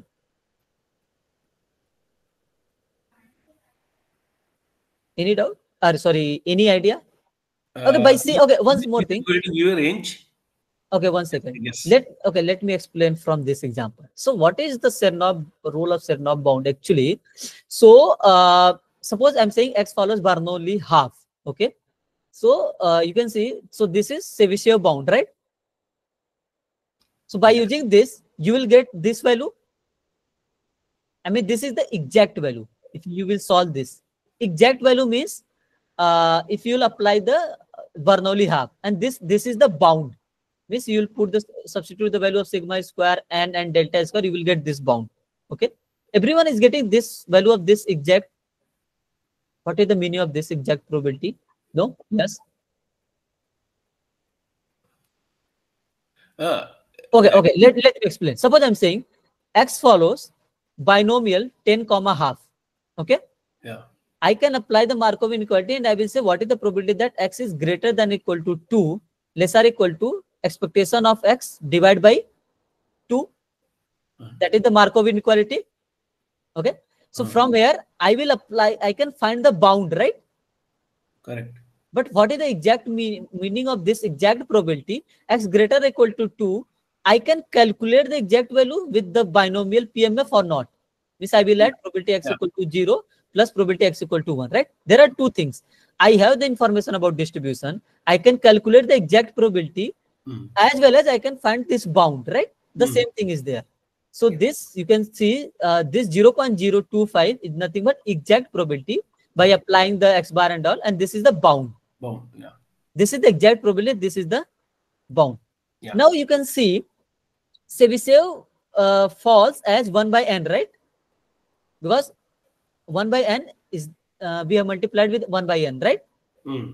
But in many cases, you can see we can have something in terms of exponential.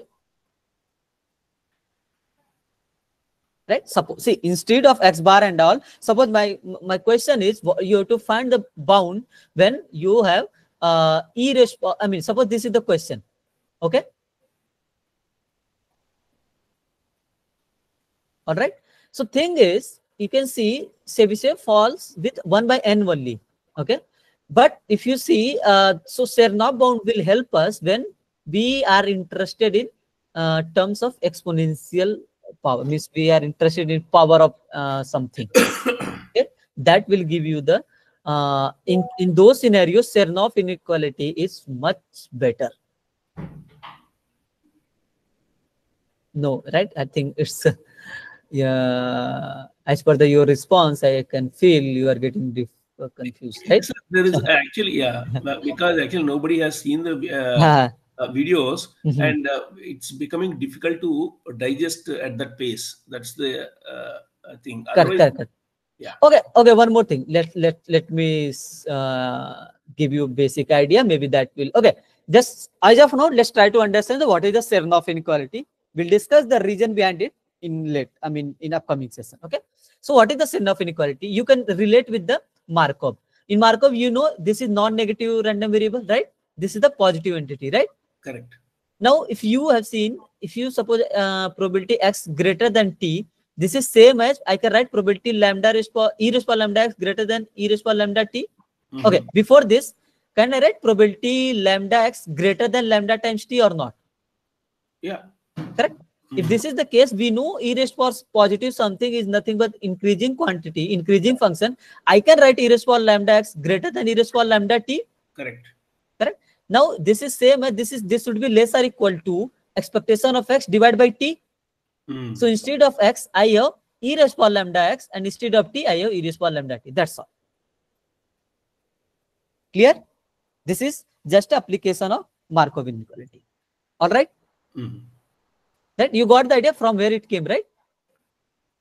Yeah.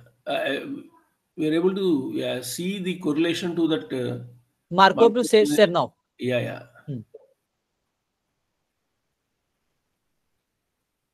Okay, so that's all about week 7. Okay, if you didn't get the thing, do not worry about this.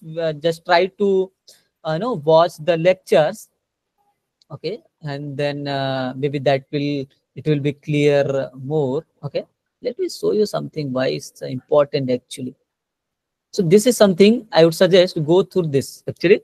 So this is for suppose n is there and there is one event and delta is taken as 0.6. Okay, so exact probability they have calculated, and this is for Chebyshev bound. Okay, and this is Chernow bound. Okay, so what you can see, if this is increase n is increasing, okay, so this is bound and this is with the help of Chernow bound.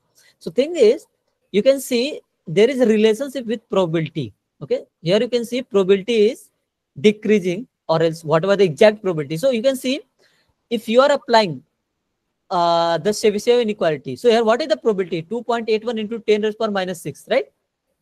Chebyshev bound is 0.056, and Chebyshev, and Chernoff is 0.00011. Now, if you will increase n rapidly, right, exponentially, you are increasing n, you can see what is the impact on exact probability, this part, right? But the Chebyshev inequality will impact bit less because there is impact only on based on n only. Okay. Thing is, if you will apply the Chernoff bound, this is very much same as this one. Yes or no? Yeah. Okay. So thing is, whenever, what is the key idea? Whenever there is n, you are going to increase, exponentially. So there you should get the bound also in terms of exponentially decreasing or increasing, right? That's what Chernoff bound. You can see if you take increase n, you are getting probability this part. But in Chebyshev inequality, very actually in Chebyshev, it is increasing or decreasing linearly, whereas linearly, correct. Whereas it is Exponentially. That's what Chernoff bound is helpful. Yeah. Okay, in those scenarios. Now is this clear? Yeah. Okay. Yeah. So hope this is. I mean, you got some sort of idea. I know. Yeah, no one of definitely, you. sir. Yes, sir. No, this will. I mean, though we can't say that we understood everything, but definitely when we go through the videos, we'll be able to correlate and Correct, we'll correct. be able to go through the Correct. videos faster than. That's why I was emphasizing in the previous session, just watch the lectures because it will help you to understand the things. But anyway, I hope you got some sort of idea, and let's try to finish the lectures, okay, and we can discuss more in upcoming sessions. Sir, I have a question. So will you Actually, also it's arrange a revision class before quiz 2 or end sem? Yeah, it's a usual thing. We have to conduct revision session before quiz 2 in end-term. So quiz 2 is far, okay? Do not worry about this. Thank you, sir. Yeah. sir, I have a question from week 5. Can I share the screen? What is doubt? Where is from? I mean, It's from week 5 actually. Okay, so I need to share the screen so that you can understand. You can tell me the question, right? Activity, PA, GA, whatever. Actually, it's in the lecture. I posted in the discourse. Okay. Also, okay. What is your doubt? Actually, sir wrote that y belongs to 1 to n if it's from week 5.1 and if x square is less than y, he wrote minus y minus root over y smaller than x smaller than 1. Okay, my question is and the y belongs to 1 to 9 and then why it's 1? What? Okay, so it would be better if I share the screen. 1 second. I can see your post. I just saw right now. So you are talking about lecture 5.1. Yes, sir.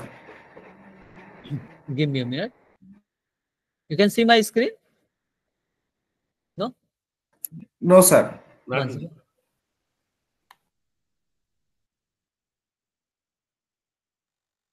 Can you tell me the time? Sure, sir. I'm just checking. Give me a minute. Okay. I think I got. 1 second. Let me share my screen again. So you're talking about this part, right? Sorry, this part, right?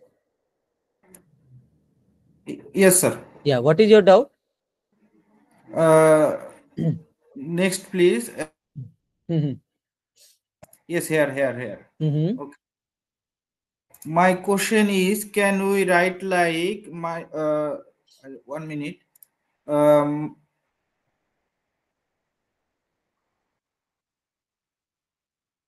Sir, maybe opening the question from the discourse itself is a lot more easier because you can see it. So your question is minus 3x root over dx. Why we can't write? See, if you write minus 3. Yes, my question is maximum of minus root of y, absolute value of minus root y, comma minus 3 is smaller than x, smaller than y. or -3, as -3 is a bound, is the No. See. I mean the range, actually last range of root y is greater than x is greater than root y, where root y belongs to -2 to 1.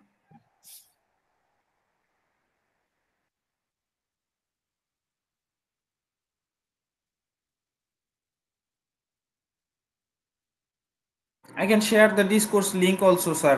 May I? No. This is the discourse part. This is your post, right? Only. Yes, sir. So what is your? I didn't get. I mean, what is your exact question? Go in the comment. I posted that, so you can understand the is more clearly. -3x root over y. Not that. In the comment, actually, sir. Let go below. Okay. More below. Yes, here.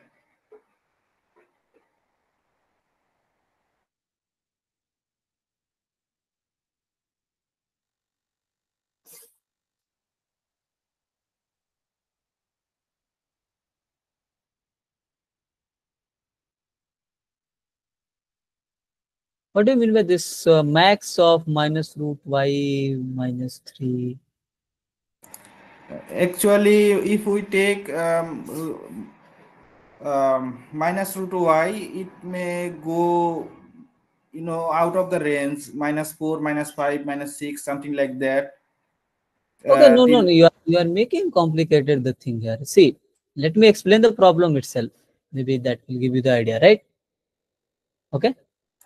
Yes, sir. So what is the function? If you see, so this is y equal to gx square, right? And -3 to 1. Okay.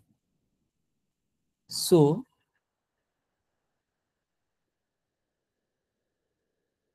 this is -3. So this is 1. So this is my x. Okay. And something.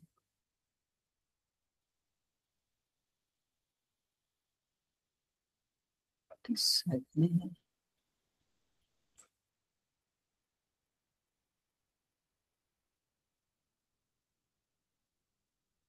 System is not working.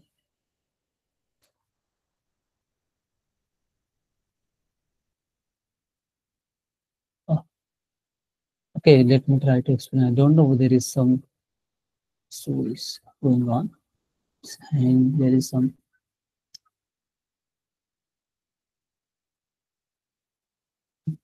Okay, so one more thing you can see. So y will be 0 to 9, right? For sure. Okay. If you see x, well, one minute, sir. What is the difference between capital Y and small y?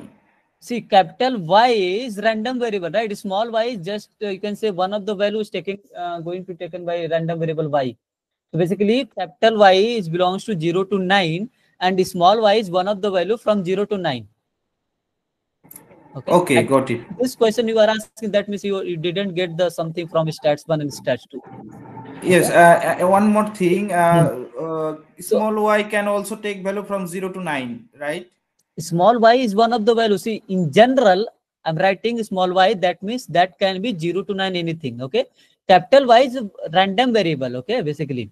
So if you are writing fy of small y, that means by the definition I can write capital Y less or equal to small y, right? And what is the capital Y? Capital Y is nothing but x square is given to us, is less or equal to small y, right? Now if you see, so there is something you can split because of let's say y is 0 to 1. Okay, because for this range, for this support of y, if I'm writing x square less or equal to y, then I can write square root of minus y and x, I mean minus y less than x less than square root of y. Because, yes, I do. Okay, see, if you'll put any value from 0 to 1, let's say you are going to put 0.5, then it is true for everything, right? I mean, let's say if you put 0.5, this will be minus 0.5 to 0.5. Yes or no? Here you Yes. can't take y more than 1, because if you take y more than 1, let's say 2, then in that case it will be minus square root 2 till 2 root 2. I mean, is square root of 2. Okay, but maximum limit of x is only 1. It is not. It can't take value beyond 1, right? So that's why. One question. Why can't we put the limit minus root y is smaller than x is smaller than 1? Correct. Smaller than root y for this support. Y belongs to 0, 1. See, in general, you cannot write this part. You can see my cursor. You can't write this part, because if you substitute, let's say y as a 5, okay, let's say 4, then what will be the value here? If you see, this will be minus 2 to 2, right? Which is incorrect, because x cannot go beyond 1. Yes. Okay, that's why for this particular support, y belongs to 0, 1, this is true. Minus y square root of y less than x less than square root of y. And if you will apply the fy of y, you will get 2 root y divided by 4. Okay, now I think I have not cleared my question. I asked you that why can't we write minus root over y is smaller than x is smaller than 1? I just want to replace root over y. No. So okay, one more thing. If okay, 1 second. If okay, you are saying always you want to write a minus y less than. I don't know. There is some lag. This less than, always you want to write like this. Minus square root of y less than x less than 1, right? Yes, sir. No. Okay, tell me, if what is the limit of suppose I want to substitute the limit of I mean y as a 0.5. Okay, then my x can be, then what is the good support? Then it will be minus square root of 0.5 to 0.5, right? 0.5 is better, right? Rather than taking the maximum limit, because I can find the area when my x will be lie between minus square root of minus 0.5 to square root of 0.5. And in that case, in another case, when maximum limit is not possible, I mean that is square root of is not possible, then we take the maximum limit, because it can't go beyond that value 1. Okay, you can write, but the probability for that values will be 0. Okay. Yes, sir, I do understand. Yeah. So the thing is, then probability, basically you want to find a favorable region, whatever the region in which you are interested, then it will not be true, right? If you write 1 in the first part. Okay. So you are thinking why you want to write y0 to 9 and always minus square root of y less than x less than 1, right? That's not a case. Okay, because your x is lying between minus square root of y till square root of y. This is true for some support, and that support is when values will be 0 to 1. Clear? Okay. Okay, you mean can you share this screen again, please? Okay, so you mean y, small y is a random variable of capital Y, which can take any value from 0 to 9. Correct. Okay, then we can't replace this root over y, the second equation, with 1. No, see, thing is, if you want to see, if you'll replace 1, okay, that means what? If I want to find the probability that x will lie between x is minus root y to 1. See, okay, suppose I'm asking, not able to see, I'm saying what is the, oh no, there is lag something. See, minus 0.5, then you will integrate this part, right? 1. Are you getting? Yes, minus? But this is not a case, right? So whether this will give you the correct answer, or whether this will give you the correct answer, which will give you the correct probability? Of course, the second one, the case are mentioned. I'm not Correct. doubting about it. I'm just curious whether we can write it another way or No, not. no. You can't write. So for that particular support, y belongs to 0 and 1.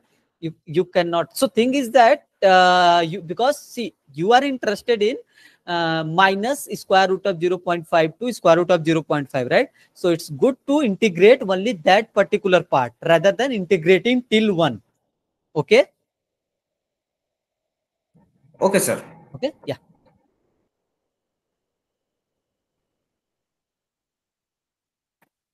Okay. All right then. Thanks. Bye everyone. Thank you, sir.